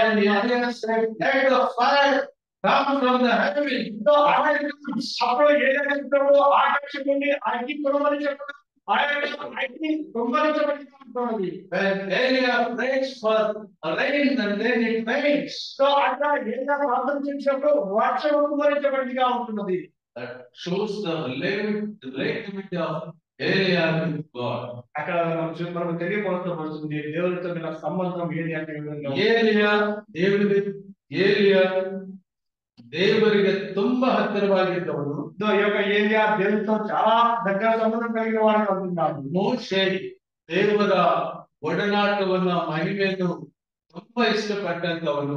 మోషే దేవుని యొక్క ఆ యొక్క ఒడంబడికలను ఆ యొక్క ఆజ్ఞలను చాలా ఇష్టపడిన వాడిగా ఉంటున్నాడు. ಅದಕ್ಕಾಗಿ ಅವರಿಬ್ಬರನ್ನೇ ರೂಪಾಂತರ ಬೆಟ್ಟದಲ್ಲಿ ಒಂದು ಉದಾಹರಣೆಯಾಗಿ ಯೇಸು ಕ್ರಿಸ್ತನು ತನ್ನ ಶಿಷ್ಯರಿಗೆ ತೋರಿಸುವುದಕ್ಕೆ ಆ ರೂಪಾಂತರ ಬೆಟ್ಟಕ್ಕೆ ಬಂದನು. ఆ యొక్క రూపాంతరం కొండపైన వారిద్దరికి కనపరుచుకోవడం కొరకు ఆయన ఆ కొండపైకి వచ్చిన వారుగా ఉంటున్నాడు. ಅವರಿಬ್ಬರೇ ಯಾಕೆ ಬಂದರು? వారిద్దరు ఎందుకు అక్కడికి వచ్చినారు? ಕಾರಣವೇನೆಂದರೆ, కారణం ఏమైనా చూసినప్పుడు ಮೋಶೆ ಸೀನಾಯಿ ಬೆಟ್ಟದಲ್ಲಿ ಪ್ರಾರ್ಥನಾ ಪರನಾದರೆ, మోషే ఆ యొక్క సినాయి పర్వతం పైన ప్రార్థన పాడగా ಏಲಿಯನು ಕರ್ಮೆಲು ಬೆಟ್ಟದಲ್ಲಿ ಪ್ರಾರ್ಥನಾ ಪರನಾಗಿದ್ದು. ఈ యొక్క ఏలియా కర్మేలు కొండ పైన ప్రార్థన పాడగా ఉంటున్నాడు. ಇನ್ನ ಪ್ರಾರ್ಥನೆಯು ಬೆಟ್ಟದ ಪ್ರಾರ್ಥನೆ ಅಂದ್ರೆ ಉನ್ನತ ಸ್ಥಾಯಿಯ ಪ್ರಾರ್ಥನೆಯಾಗಿ ಪರಿವರ್ತನೆ ಆಗುತ್ತೆ. ఈ యొక్క ప్రార్థన అది కింద నుంచి పైకి ఎక్కేదిగా ఆ యొక్క కొండపైకి ఎక్కేదిగా ఉండవచ్చుగా ఉంటుంది. ಇಷ್ಟಕ್ಕೂ ಏನೇನು ಮಾತನಾಡ್ತಿದ್ದಾರೆ? ఇంకా చూసినట్లయితే వారు ఇంకా ఏం మాట్లాడుతూ ఉన్నారు? ಏಲಿಯಾ ಮತ್ತು ಮೋಶೆ ಜೊತೆಯಲ್ಲಿ ఏలియా ಕರ್ತನಾದ ಯೇಸು ಕ್ರಿಸ್ತನಿಗೆ ಏನು ಮಾತು? ఏలియా మరియు మోషేతో యేసుక్రీస్తుతో ఏం మాటలు జరుగుతున్నాయి? ಕರ್ತನಾದ ಯೇಸು ಕ್ರಿಸ್ತನಿಗೆ ప్రభువైన యేసుక్రీస్తుతో ಏಲಿಯಾ ಜೊತೆಯಲ್ಲಿ, ఏలియా తోటి ಮೋಶೆ ಜೊತೆಯಲ್ಲಿ మోషే తోటి ಏನು ಮಾತಿದೆ? ఏం మాటలు అక్కడ ఆయనతో ఉన్నాయి? ಏನು ಮಾತಿರ್ಬೋದು? ఏం మాటలు ఉండవచ్చు? ನಮ್ಮ ಫೋನ್ಗೆ ಬಂದಾಗ ತುಂಬಾ ಮಾತು. ఫోన్ వచ్చినప్పుడు చాలా మాట్లాడతారు. ಏನ್ ಮಾತಾಡ್ತಾ ಇರ್ತೀವಿ ಅಂದ್ರೆ ತುಂಬಾ ಮಾತಾಡ್ತೀವಿ. ఏం మాట్లాడతాం అంటే చాలా మాట్లాడుతూ ఉన్నాం. ಒಬ್ಬ ತಾಯಿಗೆ ಒಬ್ಬ ಮಗಳು ಫೋನ್ ಮಾಡಿ ಕೇಳ್ತಾರೆ, ఒక తల్లికి తన కూతురు ఫోన్ చేసి అడుగుతుంది, ಅಮ್ಮ ರಸಂ ಮಾಡೋದು ಹೇಗೆ, ರೆಸಿಪಿ ಹೇಳ್ಕೊಡು. రసం చేసేది ఏ విధంగా అని రెసిపీ అడుగుతుంది. ಅಮ್ಮ ಚಿಕನ್ ಫ್ರೈ ಹೇಗೆ ಮಾಡೋದು ತಿಳಿಸ್ಕೊಡು. చికెన్ ఫ్రై ఏ విధంగా చేయాలో నేర్పించారు. ಆಗ ತುಂಬಾ ಇಂಪಾರ್ಟೆಂಟ್ ಕೇಳ್ತಾರೆ. ఇది చాలా ప్రాముఖ్యమైన అడుగుతున్నారు. ಫೋನ್ ಬಹಳ ಸಾರ್ಥಕ ಇದಲ್ಲ. ఈ ఫోన్ ద్వారా చాలా సార్థకమైన విషయాలు, ఎంతో ముఖ్యವಾದ ಮಾತು. ఇంకా చాలా ప్రాముఖ్యమైన విషయాలు. ಊಟ ಆಯ್ತಾ? కొంచెం అయిందా? ಕರ್ನಾಟಕದಲ್ಲಿ ಒಂದು ಒಳ್ಳೆ ಸಂಬಂಧ. ఇది చాలా మంచి సంప్రదాయం కర్ణాటకలో బాగుంటుంది. ಊಟ ಆಯ್ತಾ? భోజనం అయిందా? ತಿಂಡಿ ಆಯ್ತಾ? తిండి అయిందా? ಕಾಫಿ ಆಯ್ತಾ? కాఫీ అయింది. ಬಹಳ ಒಳ್ಳೆ. చాలా మంచిది. ನಾವು ಕೊಡ್ಸುದಿಲ್ಲ ಹಾಗೆಲ್ಲ ಅಂದ್ರೆ మనం ఇప్పించం కానీ ಆಗಿರ್ಬೇಕು. అయ్యుండాల ఇన్నుండాల. ಸ್ನೇಹಕ್ಕೆ ಸಂಕೇತ. ఇది ఒక స్నేహానికి ನಾವು ಮಾತನಾಡ್ಕೊಳ್ತಾ ಇರ್ತೀವಿ. మనం మాట్లాడుకుంటాం. ನಾನೇನ್ ಬದಲಿಗೆ ನಾನು ಫೋನ್ ಮಾಡ್ತಾ ಇದ್ದಾಗ ಬಹಳ ಮಾತಾಡ್ಕೊಂಡು దాని బ్రదర్కి ఫోన్ చేసినప్పుడు చాలా మాట్లాడతాం. ದೇವರಿಗೆ ಸ್ತೋತ್ರ. దేవునికి స్తోత్రం. ಕರ್ತನಾದ ಯೇಸು ಸ್ವಾಮಿಗೆ ఒకవేళ యేసుక్రీస్తుతో ಹಳೆ ಒಡಂಬಡಿಕೆಯ ಭಕ್ತರ ಜೊತೆ పాత నిబంధనలోని భక్తులతో ఏం మాట్లాడారు? ದಯಮಾಡಿ ಸತ್ಯವೇದಲ್ಲೇ ನಾನು ತೋರಿಸ್ತೀನಿ, ಬೇರೆ ತೋರಿಸ್ತೀನಿ. ಬಹಳ ಮುಖ್ಯವಾದ ಸಂಗತಿ ತೋರಿಸ್ತೀನಿ. చాలా ప్రాముఖ్యమైన విషయాలు. ಲೋಕಲ್ ಸುವಾರ್ತೆ 9ನೇ ಅಧ್ಯಾಯ 30-32 ವಚನ. లోకపాసు 9వ అధ్యాయము. ಇವರು ಆತನನ್ನು ಬಿಟ್ಟು ಹೋಗುತ್ತಿರುವಾಗ ಪೇತ್ರನು ತಿಳಿಸಿದೆ, ಗುರುವೇ, ನಾವು ಇಲ್ಲೇ ಇರುವುದು ಒಳ್ಳೆಯದು. 3 ಪರ್ಣಶಾಲೆಗಳನ್ನು ದಿನಕ್ಕೊಂದು ಪೋಷೆ ಎಂದು ಹೇಳಿದನು. ತಾನಂತದ್ದು ತನಗೆ ಗೊತ್ತಾಗಲಿಲ್ಲ. ಅವನು ಇದನ್ನು ಹೇಳುತ್ತಿರುವಲ್ಲಿ ಮೋಡವು ಬಂದು ಅವರ ಮೇಲೆ ಕವಿಯಿತು. ಅವರು ಮೋಡದೊಳಗೆ ಸೇರಿದಾಗ ಹೆದರಿದರು. ಆಗ ಆ ಮೋಡದೊಳಗಿಂದ ಈತನು, ನನ್ನ ಮಗನು, ನಾನು ಆರಿಸಿಕೊಂಡವನು, ಈತನ ಮಾತನ್ನು ಕೇಳಿಸಿ ಎಂಬ ವಾಣಿಯಾದ ಮೇಲೆ ಯೇಸು 31-32 ವಚನ ಓದಿರ್ತದೆ.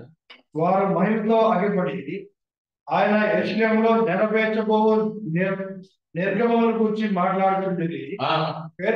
గురించి మాట్లాడుతున్నారు. యెరూషలేములో నెరవేర్చబోవు నిర్గమమును గురించి మాట్లాడుతుండేది. ಇವರು ವೈಭವದೊಡನೆ ಕಾಣಿಸಿಕೊಂಡು వారు మహిమతో అగిపడింది. ಇವರು ಎಂಬುದಾಗಿ ಹೇಳುವಾಗ ಮೋಶೆ ಮತ್ತು ಏಲಿಯಾ వీరు చెప్పినప్పుడు మోషే మరియు ఏలియాలు ಯಾರ್ಯಾರು ಹೇಳಿ ఎవరు చెప్పండి. ದಯವಿಟ್ಟು ನನಗೆ ಆಕ್ಸೆಸ್ ಬೇಕು. ಫ್ರಾನ್ಸ್ ಹೋದ್ರೆ ನನಗೆ ಕಷ್ಟ. అయితే సమాధానం ಇಲ್ಲಿ ಇಬ್ಬರು ಪುರುಷರು ಯಾರು? ఇక్కడ ఇద్దరు పురుషులు ఉన్నారు, మరి ఇద్దరు ಬೇಕಾಗಿ ಹೇಳಿ. ಮೋಶೆ ಸಿಸ್ಟರ್ಸ್ ವಾಯ್ಸ್ ಚೆನ್ನಾಗಿ. ಮೋಶೆ ಮತ್ತು ಏಲಿಯಾ.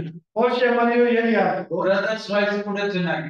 సోదరుల వాయిస్ కూడా ಇವರಿಬ್ಬರು ಯಾರತ್ರ ಮಾತಾಡ್ತಿದ್ದಾರೆ? వీరిద్దరు ఎవరితో మాట్లాడుతూ ఉన్నారు? ಬ್ರದರ್ಸ್ ಈಗ ఇక్కడ సోదరులు మాట్లాడుతున్నాను. ಯೇಸು ಕ್ರಿಸ್ತನ ಜೊತೆಯಲ್ಲಿ యేసు క్రీస్తుతో మాట్లాడుతూ ఉన్నారు. ಇವರು ಮಾತನಾಡುತ್ತಿರುವಾಗ వీరు మాట్లాడుతూ ఉండగా ಇವರ ಮಾತುಗಳು ಯಾವ ವಿಷಯದಲ್ಲಿ వీరు మాటలు దేనికి సంబంధించినగా ఉన్నారో చెప్పినట్లయితే ಅದನ್ನು ಗಮನಿಸಿ ನೋಡ್ತೀವಿ. గమనిద్దాము. ಯೆರೂಸಲೇಮಿನಲ್ಲಿ ಆತನು ಅಂದರೆ ಕರ್ತನಾದ ಯೇಸು ಕ್ರಿಸ್ತನು ನೆರವೇರಿಸಬೇಕಾಗಿದ್ದ ಮರಣದ ವಿಷಯವಾಗಿ ಮಾತಾಡ್ತಿದ್ದರು. ఆయన యెరూషలేములో నెరవేర్చుకో నిర్గమముల గురించి మాట్లాడుతూ ఉండేది. తెలుగు భాషೆಯಲ್ಲಿ ನಿರ್ಗಮము ಅಂತ ಇದೆ. ಅದು ಕೂಡ ಕನ್ನಡ ಭಾಷೆಯಲ್ಲಿ ಮರಣ ಎಂಬುದಾಗಿ ಎರಡೂ ಒಂದೇ. రెండు ఒకటే అర్థాలను చూపిస్తూ ఉన్నాయి రెండు భాషల్లో కూడా. ಮರಣದ ವಿಷಯದಲ್ಲಿ ಕರ್ತನಾದ ಯೇಸು ಕ್ರಿಸ್ತನು ಶಿಷ್ಯರ ಜೊತೆಯಲ್ಲಿ ಮಾತನಾಡುತ್ತಾ, ಏಲಿಯಾ ನಿನ್ನ ಕಾಲ ದಾಟಿ ಹೋಯ್ತು, ನೀನು ಹೋದೆ, ಆದರೆ ನನ್ನನ್ನು ಶಿಲುಬೆಗೆ ಹಾಕ್ತಾರೆ ನನ್ನಪ್ಪ. ఆయన తన యొక్క మరణాల నుంచి శిష్యులతో చెప్తూ ఉండగా ఆ యొక్క ఏదైతే చూపిస్తున్నాడు, ఏలియా ఈ కాలము అధిగమించిపోయింది, ఇప్పుడు నన్ను శిలువకు అప్పగింపబోతూ ఉన్నారని చెప్తూ ఉంటున్నాడు. ಮೋಶೆ ನಿನ್ನ ಕಾಲ ಮುಗಿದು ಹೋಯಿತು, నీ యొక్క సమయం గతించిపోయినది. ಈಗ ನನ್ನ ವಿಷಯ ಹೇಳುವುದಾದರೆ ఇప్పుడు నా సంగతి గురించి తెలియజేసినట్లయితే ಒಬ್ಬನು ಬರ್ತಾನೆ, ఒకడు వచ్చేవాడిగా ఉంటున్నాడు, ನನ್ನ ಗಡ್ಡದ ಕೂದಲನ್ನು ಕೇಳ್ತಾನೆ. నా యొక్క గడ్డపు వెంట్రుకలను కిక్కేవాడుగా ఉంటున్నాడు. ಬರ್ತಾನೆ, ఒకడు వచ్చేవాడిగా ఉంటున్నాడు. ಆತನು ಗೆಜ್ಜೆ ಉಗಿತಾನೆ. ఆ యొక్క వాడి యొక్క భూమితనంలో ಬರ್ತಾನೆ, ఒకడు వచ్చేవాడిగా ఉంటున్నాడు. ತಲೆಗೆ ಬುದ್ಧಿದ ಕಿರೀಟವನ್ನು ಇಡ್ತಾನೆ. నా యొక్క తలపైన ముళ్ళ కిరీటాలను ಇನ್ನೊಬ್ಬನು ಬರ್ತಾನೆ, వస్తాడు. ಆ ಮುಳ್ಳಿನ ಕಿರೀಟ ಮೇಲೆ ಹೊಡಿತಾನೆ. ఆ యొక్క కిరీటం పైన కొట్టేవాడిగా ಕೆಲವರು ಬರ್ತಾರೆ, కొందరు వస్తారు. ನನ್ನ ವಸ್ತ್ರವನ್ನು ಚೀಟು ಹಾಕೊಳ್ತಾರೆ. ఆ యొక్క బస్తాన్ని తీసేసి వారు చీట్లు వేసేవారు ಬರ್ತಾನೆ, వస్తారు.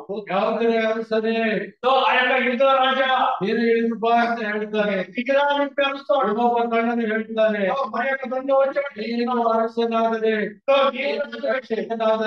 ನಮ್ಮನ್ನು ಇಳಿಸುವಂತ ಹೀಯಾಳಿಸುತ್ತಾನೆ. నీవు రాజు అయితే నీకు రక్షకుడు అయితే మమ్మల్ని కూడా రక్షించడం అవమానిస్తాడు. ಶಿಲುಬೆಯ ಮರಣದ ಆ ಭಯಾನಕತೆಯ ಬೀಭತ್ಸದ ಸಂಗತಿಗಳನ್ನು ಹಳೆಯ ಒಡಂಬಡಿಕೆ ಇಬ್ಬರು ಶಿಷ್ಯರ ಜೊತೆಯಲ್ಲಿ ಆತನ ಮರಣವನ್ನು ಕುರಿತು ಶೇರ್ ಮಾಡ್ಕೊಳ್ತಿದ್ದಾನೆ ಕರ್ತನಾದ ಯೇಸು ಕ್ರಿಸ್ತನು.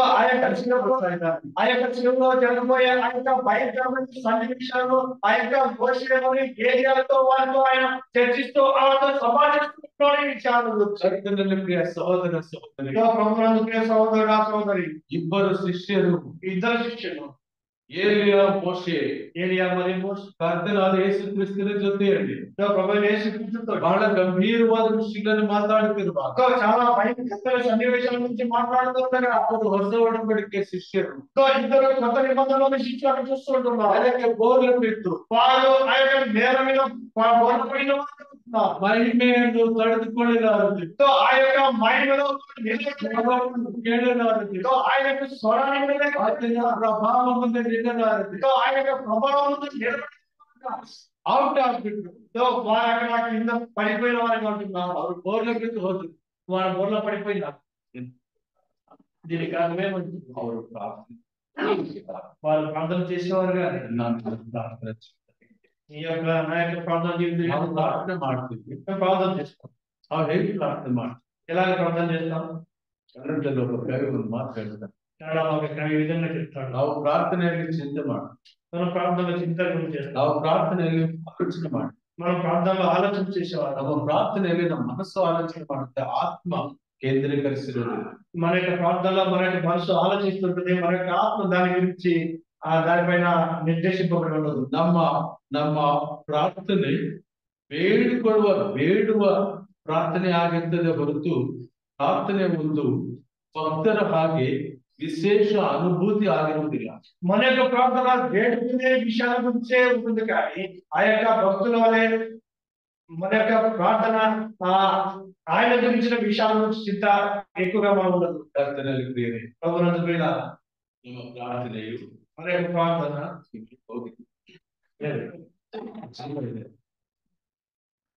ನೋ ಲೈಫ್ ಲೈಫ್ನ ತೆಗೆದುಬಿಡ್ತಾ ಇದ್ದಾರೆ. ಈ ರಿಪೇರ್ಸ್ ನಡೀತಿರ್ಲಿ. ಓಕೆ, ಪರವಾಗಿಲ್ಲ. ವಿತೌಟ್ ಮೈಕ್ ನಾನು ಓಕೆ ಅನ್ಸುತ್ತೆ. Yeah I will cancel. ನೀವು ಇಟ್ಕೊಳ್ಳಿ ಸರ್. ನಮ್ಮ ಪ್ರಾರ್ಥನೆಯಲ್ಲಿ ಯಾವಾಗಲೂ ಕೂಡ ಐಹಿಕ ವಿಚಾರಗಳು, ಅದಕ್ಕೆ ಸ್ವಾಮಿ ಹೇಳಿದ್ರು, ಐಹಿಕ ಚಿಂತೆಗಳಿಂದ ನೀವು ಅತಿ ಭೋಜನದ ಮದಡಿನಿಂದ ನೀವಿರುವುದಾದರೆ ಉರ್ಲಿನಂತೆ ಬರ್ತದೆ ಆ ದಿನ. ಆ ನಾಯಿ ಪ್ರಾಣ ಕಾಪಾಡಿಕೊಳ್ಳೋದಕ್ಕೆ ಅಷ್ಟು ಎಚ್ಚರ ವಹಿಸಿದರೆ ನಮ್ಮ ಆತ್ಮ ಕಾಪಾಡಿಕೊಳ್ಳೋದಕ್ಕೆ ನಾವು ಎಷ್ಟು ಎಚ್ಚರ ವಹಿಸ್ಬೇಕು. మనము ఐక్య సంబంధమైన ఆ విషయాల గురించి ఎప్పుడు ఆ యొక్క తిండి ఆ యొక్క విషయాల గురించి మనం ఎప్పుడు ఆలోచిస్తున్నట్లయితే మన యొక్క ప్రార్థనలో మనం శక్తివంతం కానట్లయితే ఆ యొక్క ఊరి మరణం వచ్చినట్లుగా మన మీద వచ్చేదిగా ఉంటుంది. ఆ నాయి తన ప్రాణాన్ని కాపాడుకోలేక అది ಎಷ್ಟು లక్ష్యపడు. ఆ యొక్క కుక్క తన యొక్క ప్రాణాన్ని కాపాడుకోవడానికి అది ఎంతో గురిపెట్టిదిగా ఉంటుంది.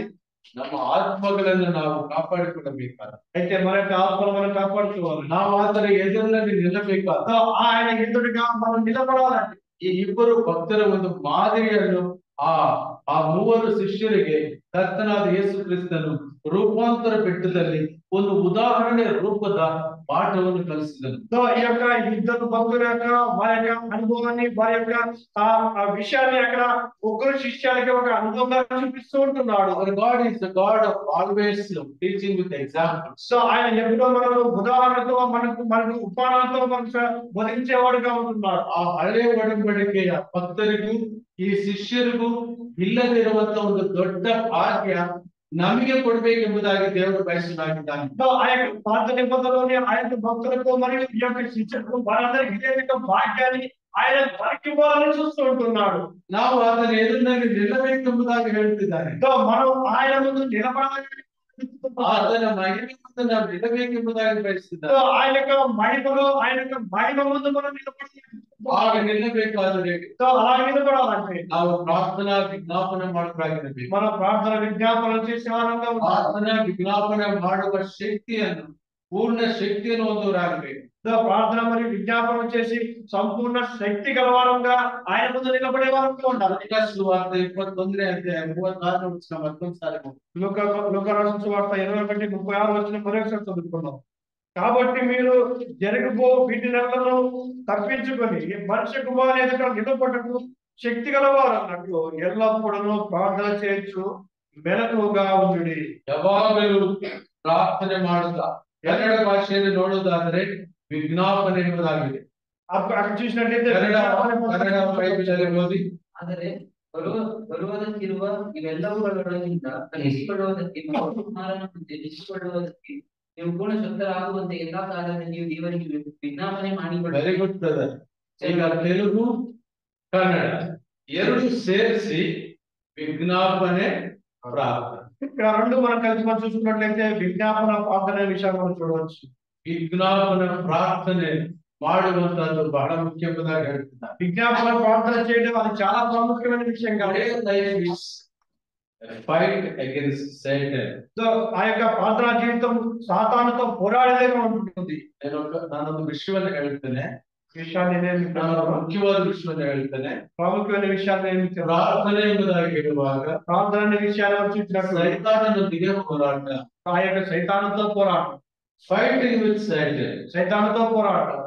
ಸೈತಾನನ ವಿರುದ್ಧ ನಾವು ಹೇಗೆ ಹೋರಾಡ್ತೇವೆ? సైతానికి వ్యతిరేకంగా మనం ఏ విధంగా పోరాటం చేయగలం? ಸೈತಾನನ ವಿರುದ್ಧ ಹೋರಾಟ ಮಾಡುವುದು ಹೇಗೆ? ఆ యొక్క సైతానుతో వ్యతిరేకంగా మనం ఏ విధంగా పోరాటం చేయగలం? ಆ ಹೋರಾಟದ ವಿದ್ಯೆಯನ್ನು ಕಲಿಸುವುದು ಕೂಡ ದೇವರೇ. ఆ యొక్క విద్యలో ఆ యొక్క ఆ విషయాన్ని మనకు నేర్పించేది కూడా దేవుడే. ಕೀರ್ತನೆ 31 31వ కీర్తనలో మనం చూసినట్లయితే ಕೀರ್ತನೆ 18 18వ కీర్తన Psalms 18 verse 34-35. 18వ కీర్తనలో మనం చూసినట్లయితే 34-35 నా చేతులకు యుద్ధము చేయలేకువాడు ఆయన. ನನ್ನ ಕೈಗಳಿಗೆ ಯುದ್ಧವನ್ನು ಮಾಡಲು ಕಲಿಸುವವನು ದೇವರೇ. నా బాహువులు ఇద్దరి మీద పెట్టు.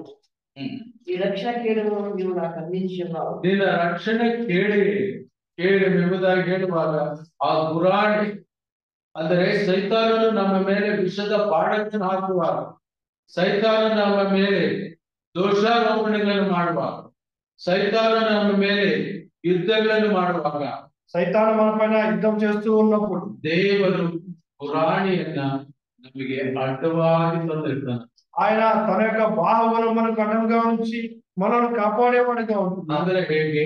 అంటే ఎలాగో ಒಬ್ಬ ಸೈನಿಕನು ತನ್ನ ಗುರಾಣಿಯನ್ನು ತಾನೇ ಹಿಡಿದುಕೊಳ್ಳಬೇಕು. ఒక సైనికుడు తన యొక్క ఆ యొక్క గురాన్ని తన్నే పట్టుకోవాల్సిన వాడుగా ఉంటున్నాడు. ಆದ್ರೆ ಅದನ್ನ ಹಿಡಿದುಕೊಳ್ಳಕ್ಕೆ ಬರುವುದಿಲ್ಲ. అయితే అతడు దాన్ని పట్టుకోవడానికి వానికి రాదు. ಆ ಕಲಿಸುವವನು ಬಂದು ಅದನ್ನ ಹೇಗೆ ಹಿಡಿದುಕೊಳ್ಬೇಕಂತ ಕಲಿಸ್ಕೊಡ್ತಾನೆ. దాన్ని నేర్పించేవాడు దాన్ని ఎలాగ పట్టుకోవాలని చెప్పేసి వాడు దాన్ని నేర్పించేవాడుగా ఉంటున్నాడు. ಹಾಗೆ ಕಲಿಸುವವನು ನಮಗೆ ದೇವರೇ. అలాగ నేర్పించే మనకు దేవుడు రాష్ట్రాలు బద్ద పత్రిక 6:12 ఎఫెసీయులకు రాసిన పత్రిక 6:12 ఎఫెసీయులకు బద్ద పత్రిక 6:12 ఎఫెసీయులకు రాసిన పత్రిక 6:12 ఏదైనా మనం పోరాడుతున్నది వెలుగులో కాదు, కానీ ప్రధానంతోనూ అధికారులతోనూ అంధకార సంబంధులకు లోకనాథులతో ఆకాశంలో దురాత్మ సంభవములతోనూ పోరాడుతున్నాము. 10వ వచనం 11వ వచనం కూడా ఉంది. ప్రభు యొక్క మహాశక్తిని బట్టి ఆయన ఎందుకు బలవంతులై ఉండి మీరు అపవాది సంబంధం ఎదిరించినట్టు శక్తిమంతులు ఉన్నట్టు దేవుడికి సమాన థ్యాంక్ యూ. ನೀವು ಕರ್ತನನ್ನು ಆತನ ಅತ್ಯಧಿಕವಾದ ಶಕ್ತಿಯನ್ನು ಆಶ್ರಯಿಸಿಕೊಂಡವರಾಗಿ ಬಲಗೊಳ್ಳಿರಿ. ಸೈತಾನನ ತಂತ್ರೋಪಾಯಗಳನ್ನು ನೀವು ಎದುರಿಸಿ ನಿಲ್ಲುವುದಕ್ಕೆ ಶಕ್ತರಾಗಲಿ. తుదకు ప్రభు యొక్క మహాశక్తిని బట్టి ఆయన యందు బలవంతులైయుడి. మీరు అపవాది తంత్రములను ఎదిరించుటకు శక్తిమంతులైనట్లు దేవుడిచ్చు సర్వాంగ ಸೈತಾನನ ತಂತ್ರವೇ అపవాది తంత్రము ಅವನ ಮಂತ್ರ. వాని యొక్క తంత్రం, వారి యొక్క కుయుక్తులే వారి యొక్క ಅವನ ತಂತ್ರವು, ಅವನ ಮಂತ್ರವು, ಅವನ ಕುಯುಕ್ತಿ, ಅವನು ಕಳ್ಳದಾರಿಯಲ್ಲಿ ಬಂದು ವಿಶ್ವಾಸಿಗಳನ್ನ ಹಿಡಿತಾನೆ, ಅವರನ್ನ ಸೋಲಿಸೋದಕ್ಕೆ ಪ್ರಯತ್ನ ಮಾಡ್ತಾನೆ. వాడు అనేకమైన కపటోపాయాల చేత వాడు దొంగదారిలో వచ్చి విశ్వాసులను పడగొట్టడానికి వాడు ఎదురు చూసేవాడుగా ಒಬ್ಬ ಬೇಟೆಗಾರನ ತರ ಇರ್ತಾನೆ, ఒక వేటగాడి వల్ల వాడు ఉంటూ ఉంటున్నాడు. ಒಬ್ಬ ಬಲೆ ಹಾಕುವನ ತರ ಇರ್ತಾನೆ. ఒక వల వేసేవాడి వల్ల వాడు ఉంటున్నాడు. ಒಬ್ಬ ಬಲೆ ಹಾಕಿದಾಗ ಅದು ಬಹಳ ಆಕರ್ಷಣೀಯವಾಗಿ ಕಾಣುತ್ತಾನೆ. ఆ యొక్క వల వేసినప్పుడు అది చాలా ఆకర్షణీయమైనదిగా కనిపిస్తూ ఉంటుంది. ಆ ಬಲೆಯು ನೋಡೋದಕ್ಕೆ ಬಹಳ ಇಷ್ಟಕರವಾಗಿರುತ್ತದೆ. ఆ వల కూడా అది చూసేదానికి చాలా ఇష్టమైనదిగా రమ్యమైనదిగా అనుకోవచ్చు.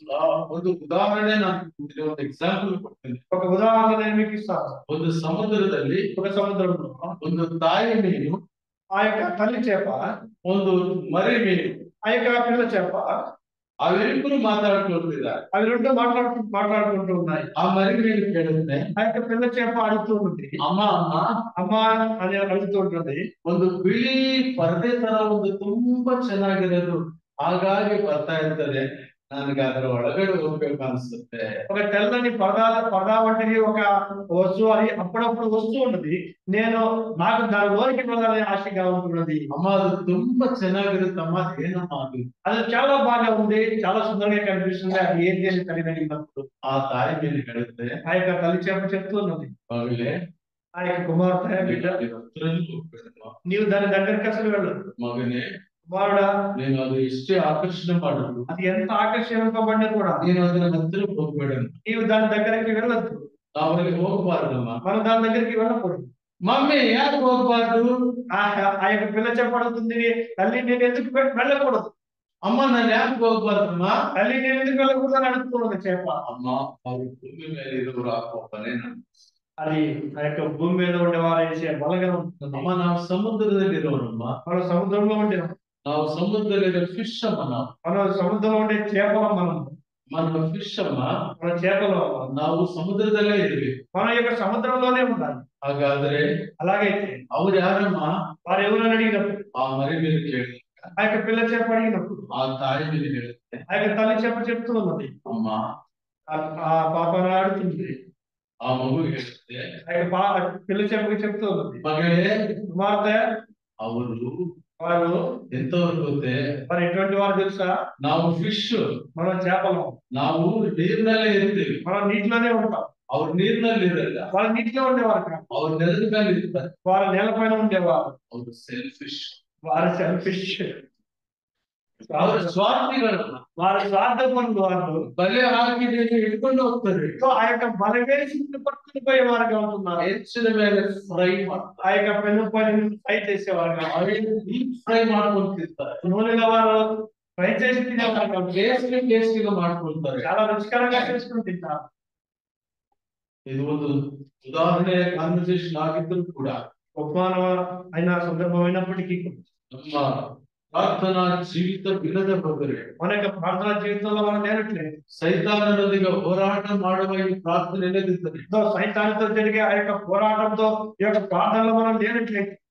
ನಾವು ಸೈತಾನನ ವಶವಾಗಿ ಹೋಗ್ತೇವೆ. మనం సైతాన్ యొక్క వలలో పడేవారు. ಅದಕ್ಕಾಗಿ ಯೇಸು ಸ್ವಾಮಿ ಹೇಳಿದ್ರು, మనకి ప్రభువైన యేసుక్రీస్తు చెప్తుంటున్నారు, ನನ್ನ ಎದುರಿನಲ್ಲಿ ನೀವು ನಿಲ್ಲಲು ಪೂರ್ಣ ಶಕ್ತರಾಗುವಂತೆ "సో నా ఎదుట మీరు నిలబడినట్లుగా సంపూర్ణ శక్తి గలవారగినట్లుగా ಪ್ರಾರ್ಥನೆ ವಿಜ್ಞಾಪನೆಗಳಲ್ಲಿ ನೀವಿರಬೇಕು. మీరు విజ్ఞాపన ప్రార్థనతో మీరు ఉండవాలి." ಪ್ರಾರ್ಥನೆಯಲ್ಲಿ ಪ್ರೇರಿ ప్రభువునందు ప్రియుల, ಪ್ರಾರ್ಥನೆ ಮಾಡಿದಾಗ ప్రార్థన చేసిన 2 ಸಂಗತಿಗಳು ನಡೀತವೆ. 2 విషయాలు జరిగేవిగా ఉంటాయి. ಒಂದು, ఒకటి, ಸೈತಾನನು ತಂದಿಟ್ಟಿರುವ ಸಂಗತಿಗಳು, ಸರಕುಗಳು, ಸಾಮಾನುಗಳು ಎಲ್ಲವೂ ಖಾಲಿಯಾಗಬೇಕು. సో అక్కడ సైతాన్ యొక్క మాయాపరులు, వారి యొక్క ఆలోచనలు అన్ని కూడా అవి అక్కడి నుంచి తొలగిపోయేవిగా ఉంటున్నాయి. ವಿಶ್ವಾಸಿ ಹೃದಯದಲ್ಲಿ ಸೈತಾನನು ಈ ಕಾಣದ ಸರಕುಗಳನ್ನು ತಂದಿಡ್ತಾನೆ. సో ఈ యొక్క విశ్వాస యొక్క హృదయంలో ఈ యొక్క సైతాను అవి కనిపించని అదృశ్యమైన విషయాలు తెచ్చి పెట్టేవాడుగా ఉంటున్నారు. ಓ ಬ್ರದರ್, సహోదరుడా, ಸ್ವಲ್ಪ ದಿನ ಈ ಮತ್ಸರ ನಿನ್ನ ಹತ್ರ ಇಟ್ಕೊಂಡಿರು. కొంచెం ఈ యొక్క మత్సరాన్ని యొక్క అసూయను నీలో పెట్టుకో, ಆದ ನಂತರ ನಾನು ಬಂದು ತಗೊಂಡು తర్వాత నేను వచ్చి నేను తీసుకునేస్తాను. ಸ್ವಲ್ಪ ದಿನ కొద్ది దినాలు మాత్రమే ಸ್ವಲ್ಪ ಕೋಪ ನೀನು ಇಟ್ಕೋ, కొద్ది కోపాన్ని పెట్టు, ನಾನು ಆಮೇಲೆ ಬಂದು ತಗೊಂಡು ಹೋಗ್ತೀನಿ. తర్వాత వచ్చి నేను తీసుకెళ్తాను. ಕೆಲವು ಸರಕುಗಳನ್ನ ಗೊತ್ತಿಲ್ಲದೆ ನಮ್ಮ ಒಳಗಡೆ ಬಿಟ್ಟು ಹೋಗ್ತಾರೆ. సో కొన్ని ఆ యొక్క విషయాలను, అసూయలను, మత్సరాలను మనలో అతను నాటి వెళ్ళేవాడుగా ఉంటున్నాడు. ಬಿಟ್ಟು ಹೋಗ್ತಾನೆ ಸರ್. అది వదిలి వెళ్ళేవాడుగా ఉంటున్నాడు. ಅವು ಖಾಲಿ ಆಗ್ಬೇಕಾದ್ರೆ సో అవి మనలో నుండి వెళ్ళిపోవాలంటే ನಾವು ವಿಜ್ಞಾಪನ ಪ್ರಾರ್ಥನೆಗಳು ಮಾಡ್ತೀವಿ. మనం విజ్ఞాపన ప్రార్థన చేయవలసిన వారు. ನಾವು ಪ್ರಾರ್ಥನೆ ಮಾಡುವುದಾದ್ರೆ మనం ప్రార్థన చేసినట్లయితే ಎರಡು ವಿಷಯಗಳು ಖಾಲಿ ಆಗ್ತವೆ, ಎರಡು ವಿಷಯಗಳು ಸಂಭವಿಸ್ತವೆ. 2 విషయాలు జరిగేవిగా ಒಂದು, ಸೈತಾನನ సరుకుಗಳೆಲ್ಲ ఖాళీ ಆಗ್ತವೆ. మొదటిగా ఆ యొక్క సైతాను యొక్క మాయోపాయాలన్నీ కూడా మనలో నుండి ఖాళీ అయ్యేవిగా ఉంటున్నాయి. ಆ ಸೈತಾನನ ಆ ಸರಕುಗಳು ಯಾವುವು? ఆ యొక్క సైతాను యొక్క ఆ యొక్క విషయాలు, మాయోపాయాలు ఏమైనా వచ్చినప్పుడు ಗಲಾತಿ 5:22-24 కొలసీయులకు రాసిన పత్రిక 5వ అధ్యాయం, ಅವು ಎಲ್ಲವನ್ನು ಕೂಡ ತಂದಿಟ್ಟಿರ್ತಾನೆ. అవన్నీ కూడా అతను తెచ్చి పెట్టేవాడు కావచ్చున్నాడు. ಒಂದು ವೇಳೆ ಅವು ಇರುವುದಾದರೆ, ఒకవేళ అవి ఉన్నట్లయితే, ಅವು ಖಾಲಿ ಆಗಬೇಕಾದ್ರೆ అవి ఖాళీ అవ్వాలంటే ಆ ಪ್ರಾರ್ಥನೆಯಲ್ಲಿ ಇರಬೇಕು. మనం ప్రార్థన చేయవలసిన వారుగా ఉంటుంది. ಎರಡನೇ ವಿಷಯ ನಾನು ನಿಮ್ಗೆ ಓದುತ್ತಾ ಇರ್ತೇನೆ. 2వ విషయాన్ని నేను ನನ್ನ ಸಮಯ ಹತ್ತಿರ ಆಗ್ತಾ ಇದೆ. మా యొక్క సమయం సంపూర్తి ముగిస్తూ ఉంటే ನಾನು ಇನ್ನ 5 minutes I have to close ಅನ್ನ ನಾನು ಇನ್ನು 5 ನಿಮಿಷಕ್ಕೆ ಮುಗಿಸ್ತಿದ್ದೇನೆ. ఒక 5 నిమిషాల సమయం మాత్రమే తీసుకొని ముగిస్తాం. ನಮ್ಮ ಪ್ರಾರ್ಥನೆಯು ప్రార్థన ಸೈತಾನನ ವಿರುದ್ಧ ಹೋರಾಟ, ఆ యొక్క సైతానుతో విరోధమైన పోరాటం. ಸೈತಾನನ ತಂತ್ರಗಳು, ವಸ್ತುಗಳು ಖಾಲಿ ಆಗ್ಲಿಕ್ಕಾಗಿ ఆ యొక్క సైతాను మనలో ఉంచిన యొక్క మాయాపాయములు మనలో నుంచి తీసివేయటం, ಅವು ಎಲ್ಲ ಹೊರಟು ಹೋಗುವಾಗ అవన్నీ వెళ్ళేటప్పుడు ನಾವು ಆತನ ಮುಂದೆ ಪೂರ್ಣ ಶಕ್ತರಾಗಿ మనం ఆయన ముందు సర్వశక్తులుగా నిలబడే వారు. ಆ ಶಕ್ತಿ ಬರಬೇಕಾದ್ರೆ ఆ శక్తి రావాలి, ವಿಜ್ಞಾಪನೆ ಪ್ರಾರ್ಥನೆ ಅವಶ್ಯಕ. విజ్ఞాపన ప్రార్థన అవసరమైంది. ದಯಮಾಡಿ ಇನ್ನೊಂದು ಸಂಗತಿ ನೋಡ್ರಿ, దయచేసి మరొక విషయాన్ని గమనించండి. ನಾವು ಪ್ರಾರ್ಥನೆ ಮಾಡುವುದಾದರೆ మనం ప్రార్థన చేసినట్లయితే ದೇವರೊಂದಿಗೆ ಕೂಡ ಹೋರಾಟ, దేవునితో కూడా మనం పోరాడొచ్చు. ಸೈತಾನನೊಂದಿಗೆ ಹೋರಾಟ ಬೇರೆ, సైతానుతో చేసే పోరాటం అది వేరే. ದೇವರ ಜೊತೆಯಲ್ಲಿ ಹೋರಾಟ. దేవునితో కూడా పోరాటం. ಒಂದು ಉದಾಹರಣೆ ಕೊಡ್ತೀನಿ. ఒక ఉదాహరణ ఇస్తాము. ಒಂದು ವೇಳೆ ಒಬ್ಬ ತಂದೆಗೆ ఒకవేళ ఒక తండ్రికి ಒಬ್ಬ ಒಳ್ಳೆಯ ಪ್ರೀತಿಯ ಮಗ ಇದ್ರೆ, ఒక ప్రియమైన కుమారుడు ఉన్నట్లయితే ಅವನು ತಂದೆಯ ಮೇಲೆ ಯುದ್ಧ ಮಾಡಿ ಪಾಕೆಟ್ ಒಳಗೆ ಕೈ ಹಾಕಿ ಚಾಕ್ಲೇಟ್ಗೆ ಹಣ ತಗೊಳ್ತಾನೆ. వాడు ಅದು ನಾವು ಮಾಡುವ ಹೋರಾಟ. ఆ యొక్క ప్రియమైన కుమారుడు ఆ యొక్క తండ్రితో పోరాటం చేసి వాడు తండ్రి పైన పడి తన యొక్క జొన్నలను తీసుకునే అధికారం కలిగిన వాడుగా ఉంటున్నాడు. ఇది తండ్రితో మనం చేసే ಆಗ ತಂದೆ ಹೇಳ್ತಾನೆ, అప్పుడు తండ్రి చెప్తున్నాడు, ಏ ಆಫೀಸ್ ಟೈಮ್ ಆಯ್ತು ಬಿಡು, ನಾನು ಹೋಗ್ಬೇಕು, ಸ್ಟಾರ್ಟ್ ಮಾಡ್ಬೇಕು, ನಾನು ಸ್ಕೂಟಿನ ನಾನು ಹೋಗ್ಬೇಕು. ఆఫీస్ టైం అవుతా ఉన్నది, నేను పోవాలా, నన్ను వదిలేనా మనం అడిగినప్పుడు, ಬೆಳಕರಿತಾ ಇದೆ, ನಾನು ಹೋಗ್ಬೇಕು ಬಿಡು ಅಂದ್ರೆ ಬಿಡಲ್ಲ. సమయం అయిపోతున్నది, నన్ను వదలంటే వాడు వదలలే, నేను వదులుకుంటాడు. ಇಲ್ಲ, ನೀನು ಚಾಕ್ಲೇಟ್ ಕೊಡೋವರೆಗೂ ನಾನು ಬಿಡಲ್ಲ ಅಂತ ಚಾಕ್ಲೇಟ್ ಗಾಗಿ ಹೋರಾಟ ಮಾಡಿದ ಹಳೆ ಒಡಂಬಡಿಕೆ ಒಬ್ಬ ಭಕ್ತ. ఆ యొక్క పాత నిబంధనలోని ఒక భక్తుడు, నేను నిన్ను వదలనని ఆ విధంగా నువ్వు ఇచ్చే వరకు నేను వదలని పోరాటం చేసేవాడు. ಕನ್ಫ್ಯೂಷನ್ ಮಾಡ್ತಾ ಇದೀನ, ಸ್ವಲ್ಪ ಮೈಂಡ್ ಶಾರ್ಪ್ ಮಾಡ್ತಾ ಇದೆ, ಟೈಮ್ ಹತ್ತಿರ ಬರ್ತಾ ಇದೆ. ಯಾರು ಆ ಭಕ್ತ? ఎవరు ఆ భక్తుడు చూసినప్పుడు సూపర్, వెరీ ಬ್ರಿಲಿಯನ್ಸ್. ಆದಿಕಾಂಡ అధికారులు ದಯಮಾಡಿ ನೋಡ್ರಿ, ಆ ಸಂಗತಿಗಳನ್ನ ಗಮನಿಸ್ತೇವೆ. ಎಷ್ಟನೇ ಅಧ್ಯಾಯ? 32ನೇ ಅಧ್ಯಾಯ, 24, 25, 26, 30. ಯಾಕೋಬನು ಒಬ್ಬೀಯನಾಗಿ ಕುಳಿತಿರಲು ಯಾವ ಒಬ್ಬ ಪುರುಷನು ಬೆಳೆದಾಗುವ ತನಕ ಅವನ ಸಂಗಡ ಹೋರಾಡಿದನು. ಆ ಪುರುಷನು ತಾನು ಗೆಲ್ಲದೆ ಇರುವುದನ್ನು ಕಂಡು ಯಾಕೋಬನ ತೊಡೆಯ ಕೀಲನ್ನು ಮುಟ್ಟಿದ್ದರಿಂದ ಯಾಕೋಬನು ಅವನ ಸಂಗಡ ಹೋರಾಡುತ್ತಿರುವಾಗಲೇ ಅವನ ತೊಡೆಯ ಕೀಲು ಮುಟ್ಟಿತು. ಆ ಪುರುಷನು ನನ್ನನ್ನು ಬಿಡು, ಬೆಳಗಾಗುತ್ತದೆ ಅನ್ನಲು ಯಾಕೋಬನು, ನೀನು ನನ್ನನ್ನು ಆಶೀರ್ವದಿಸಿದ ಹೊರತು ನಾನು ಬಿಡುವುದಿಲ್ಲ ಅಂದನು. ನೀನು ನನ್ನನ್ನು ಆಶೀರ್ವದಿಸಿದ ಹೊರತು ನಾನು ನಿನ್ನನ್ನು ಬಿಡುವುದಿಲ್ಲ. నీవు నన్ను ఆశీర్వదిస్తే గాని నేను నిన్ను కోరియను.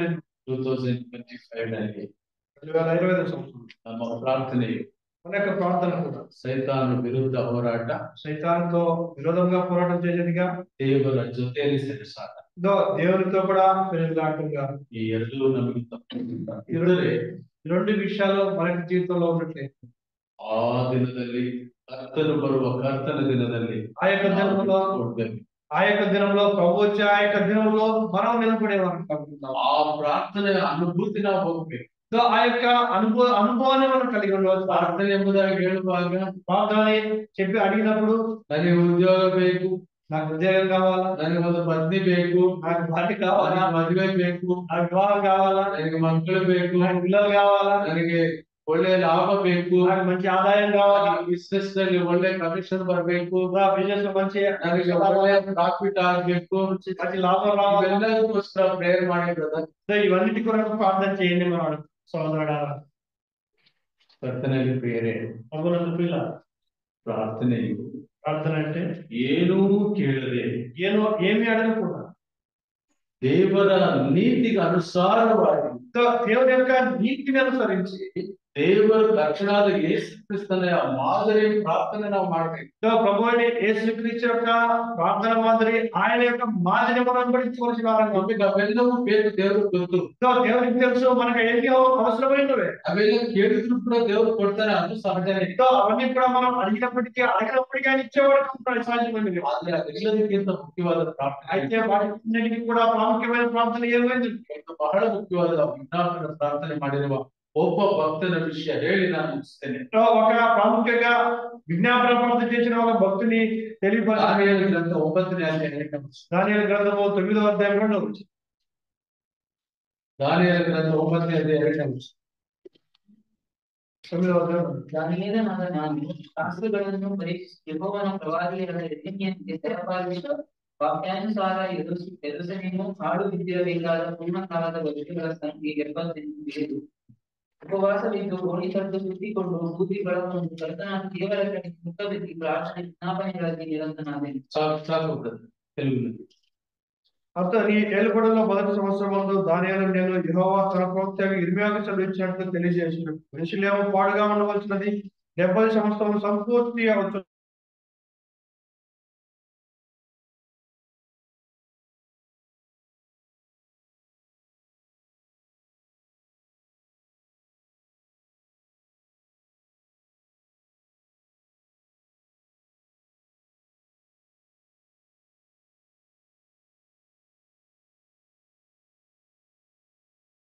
నుండి సో ఆ యొక్క గాబ్రియల్ వచ్చిన వాడుగా ఉంటున్నారు. ఆ యొక్క గాబ్రియల్ ఏం చెప్తున్నాడు? ವಿಜ್ಞಾಪನೆಯ ಪ್ರಾರ್ಥನೆಯು ಪ್ರಾರಂಭವಾದ ಸಮಯದಲ್ಲಿನೇ ದೇವರು ನಿನ್ನ ಪ್ರಾರ್ಥನೆಯನ್ನು ಕೇಳಿ ನಿನಗೆ ಪ್ರತ್ಯುತ್ತರವನ್ನು ಕೊಟ್ಟನು, ನೀನು ಅತಿ ಪ್ರಿಯನು ಎಂಬುದಾಗಿ ಹೇಳುತ್ತಾ ಇಸ್ರಾಯೇಲರ 70 ವರ್ಷದ ಸೆರೆವಾಸವನ್ನ ಮುಕ್ತಾಯ ಮಾಡಿದನು ದೇವರು ಕರ್ತನಲ್ಲಿ ಪ್ರಿಯ. అక్కడ మనం చూసినట్లయితే నీవు బహుప్రియుడు కనుక నీవు విజ్ఞాపన చేయాలని ఆరంభించినప్పుడు ఈ సంగతి నీకు చెప్పుటకు వెళ్ళని ఆజ్ఞాపన బయలుదేరను కావాలా ఈ సంగతి తెలుసుకుని నీకు కలిగిన దర్శన భావం గ్రహించుకొని అతను చదివించిన వాడుగా ಒಬ್ಬನು ಪ್ರಾರ್ಥನೆ ಮಾಡಿದಾಗ ఒకే ఒక్కడు ప్రార్థన చేసిన ಇಸ್ರಾಯೇಲ್ ಜನಾಂಗ ఆ యొక్క ఇశ్రాయేలు జనాంగం ಸರಿಯಾಗಿ ಹೋಗಿರು ఆ యొక్క ಲೇಖನದ ಪ್ರಕಾರ ఆ యొక్క గ్రంథం ప్రకారం ವಿಜ್ಞಾಪನೆ ಪ್ರಾರ್ಥನೆ ಮಾಡಿದ್ದಕ್ಕಾಗಿ విజ్ఞాపన ప్రార్థన చేసినప్పుడు ಇಸ್ರಾಯೇಲ್ ಜನಾಂಗ ಲಕ್ಷೋಪಲಕ್ಷ ಜನಾಂಗ లక్షల మంది యొక్క ಅವರಿಗೆ ಬಿಡುಗಡೆ ಆಯಿತು, ವಿಮೋಚನೆ ಆಯಿತು. వారికి విడుదల కలిగించగా ఉంటుంది. ಈ ಪ್ರಾರ್ಥನೆಯನ್ನು ಪ್ರಾರ್ಥನೆ ಮಾಡಬೇಕಂತ ಕಲಿಸಿದವನು ಯಾರು? ఈ యొక్క ప్రార్థనను ప్రార్థన చేయమని నేర్పించిన వాడు ಮೊದಲನೇ ಅಕ್ಷರ ಗ್ರಂಥ 8ನೇ ಅಧ್ಯಾಯ 38ನೇ ವರ್ಷ. మొదటి రాజుల గ్రంథంలో 8:38 వచ్చిన చూడవచ్చు. ಮೊದಲನೇ ಅಕ್ಷರ ಗ್ರಂಥ 8ನೇ ಅಧ್ಯಾಯ 38ನೇ ವರ್ಷ. రాజుల మొదటి గ్రంథంలో 8వ అధ్యాయం 32 వచ్చిన. ವ್ಯಾಧಿಯಿಂದಾಗಲಿ ಬಾಧೆಯುಂಟಾಗುವುದರಲ್ಲಿ ವ್ಯಾಧಿಯಿಂದಾಗಲಿ ಬಾಧೆಯುಂಟಾದಾಗಲಿ ಮನಸ್ಸಾಕ್ಷಿ ಪೀಡಿತರಾದ ಎಲ್ಲ ಇಸ್ರಾಯೇಲ್ಯರಿಗಾಗಲಿ ಮನಸ್ಸಾಕ್ಷಿ ಪೀಡಿತರಾದ ಎಲ್ಲಾ ಇಸ್ರಾಯೇಲರಿಗಾಗಲಿ ಅವರಲ್ಲಿ ಒಬ್ಬನಾಗಲಿ ಈ ಆಲಯದ ಕಡೆಗೆ ಕೈ ಎತ್ತಿ ಅವರಲ್ಲಿ ಒಬ್ಬನಾಗಲಿ ಈ ಆಲಯದ ಕಡೆಗೆ ಕೈ ಎತ್ತಿ ನಿನಗೆ ಪ್ರಾರ್ಥನೆಯನ್ನು ವಿಜ್ಞಾಪನೆಯನ್ನು ಮಾಡುವುದಾದರೆ ಮನುಷ್ಯರ ಹೃದಯಗಳನ್ನು ಬಂದಂತ ನೀರು ನಿನ್ನ ನಿವಾಸವಾಗಿರುವ ಪರಲೋಕದಿಂದ ಲಾಲಿಸಿ ಅವರಿಗೆ ಪಾಪ ಪರಿಹಾರವನ್ನು ಅನುಗ್ರಹಿಸು. ಹೌದು, ಅದೇ ರೀತಿಯಾಗಿ ಒಬ್ಬರು ಮಾತ್ರ. ಯಾಕೆ ಎಷ್ಟೋ ಜನ ಇರಲಿಲ್ಲವೇ? ఇందుకు ఎంత చాలా మంది ఉన్నారు ఉండినారు కదా. ದಾನಿಯೇಲನು ಒಬ್ಬನೇ ಪ್ರಾರ್ಥನೆ ಮಾಡಿದ. దానియేలు మాత్రం ఒకడే ప్రార్థన చేశాడు. ಆತನಿಗೆ ವಿಜ್ಞಾಪನ ಪ್ರಾರ್ಥನೆ ಮಾಡುವಂತ ಆ ಆತ್ಮ ಬಂದಿದೆ. ఆయన అతనికి విజ్ఞాపన ప్రార్థన చేసి ఆ యొక్క ఆత్మ కలిగిన వాడుగా ఉంటుంది. ಯಾಕಂದ್ರೆ ಕಾಗದಗಳನ್ನು ತೆಗೆದು ನೋಡು. సో ఆ యొక్క వచ్చిన గ్రంథాలను చదివిన వాడుగా ఉంటున్నాడు. 70 ವರ್ಷ ಆಗೋಯ್ತು. 70 సంవత్సరాలుగా గడిచిపోయింది. ಇಸ್ರಾಯೇಲಿಗೆ ಬಿಡುಗಡೆ ಆಗಲಿಲ್ಲ. ఇశ్రాయేలుకు ఇంకా విడుదల దొరకలేదు. ಅವರಿಗೆ ಬಿಡುಗಡೆ ಆಗಬೇಕು. సో వారికి విడుదల కావాలి. ಒಬ್ಬರು ಪ್ರಾರ್ಥನೆ ಮಾಡಿ ఒకే ఒకరు ప్రార్థన చేయాలి. ಪ್ರಾರ್ಥನೆ ಮಾಡದೆ ప్రార్థన చేయకూడదు. ವಿಜ್ಞಾಪನೆ ಪ್ರಾರ್ಥನೆ ಇಲ್ಲದೆ విజ్ఞాపన ప్రార్థన లేదు. ಒಬ್ಬರ ಮೇಲೆ ಒಬ್ಬರು ದೋಷಾರೋಪಣ ಮಾಡಿ సో ఒకరి పైన ఒకడు ఆ యొక్క నిందలు ఆరోపణలు చేసుకుంటూ ಒಬ್ಬರ ಮೇಲೆ ಒಬ್ಬರು ಗುಸಗುಸಲಾಡಿ సో ఒకరి పైన ఒకరు గుణకుంటూ ಒಬ್ಬರ ಮೇಲೆ ಒಬ್ಬರು ಗುಸಗುಸಲಾಡಿ సో ఒకరి పైన ఒకరు గుప్పించుకుంటూ ಒಬ್ಬರ ಮೇಲೆ ಒಬ್ಬರು ಕೆಣಕುತ್ತಾ సో ఒకరినొకరు వారు వారి యొక్క జీవిత విషయాలను వారు కలిగించుకుంటూ ದೇವರ ಸನ್ನಿಧಿಯಲ್ಲಿ ಆತನ ಮಹಿಮೆಯಲ್ಲಿ ನಿಲ್ಲಬೇಕಾಗದೆ ಹೋದರೆ ఆయన యొక్క ముందర ఆయన యొక్క మహిమలో నిలబడడానికి కారణలేదు. ನಮ್ಮ ನಂಬಿಕೆ ಜೀವಿತದ ಪರಮಾರ್ಥವೇ విశ్వాస జీవితానికి ప్రమాదం ఏమిటి? ಚಿಕ್ಕ ಮಕ್ಕಳಿಗೆ ಆಡೋಣ. చిన్న పిల్లలిద్దరు మంచి పాట ನಿಮ್ಮ ಸನ್ನಿಧಿಯಲ್ಲಿ ನಾವು ಇರಬೇಕು. ఈ సన్నిధిలో నేను ఉండాలి. ದೇವ నీ ಸನ್ನಿಧಿಯಲ್ಲಿ ನಾನು ಇರಬೇಕು. తండ్రి నీ సన్నిధిలో నేను ఉండాలి. ಎಲ್ಲ ಭಾಷೆ ಮಿಕ್ಸ್ ಮಾಡಿ ಮಾತ್ರ ಹಾಡಿದ್ದು. ఈ భాషలో వారు పాడిన ಹಿಂದಿನಲ್ಲಿ ಹಾಡಿದ್ದು ನನಗೆ ಅರ್ಥ ಆಯ್ತು, హిందీలో పాడిన ಮಲಯಾಳದಲ್ಲಿ ಹಾಡಿದ ಅರ್ಥ, ತೆಲುಗಿನಲ್ಲಿ ಹಾಡಿದಾಗ ಎಲ್ಲೋ ಇದು ನಾನು ಸಂದೇಶಕ್ಕೆ ಆಗ್ತದಲ್ಲ ಅನ್ಸುತ್ತೆ. తెలుగులో పాడినప్పుడు చాలా ఉన్నారు. God bless you.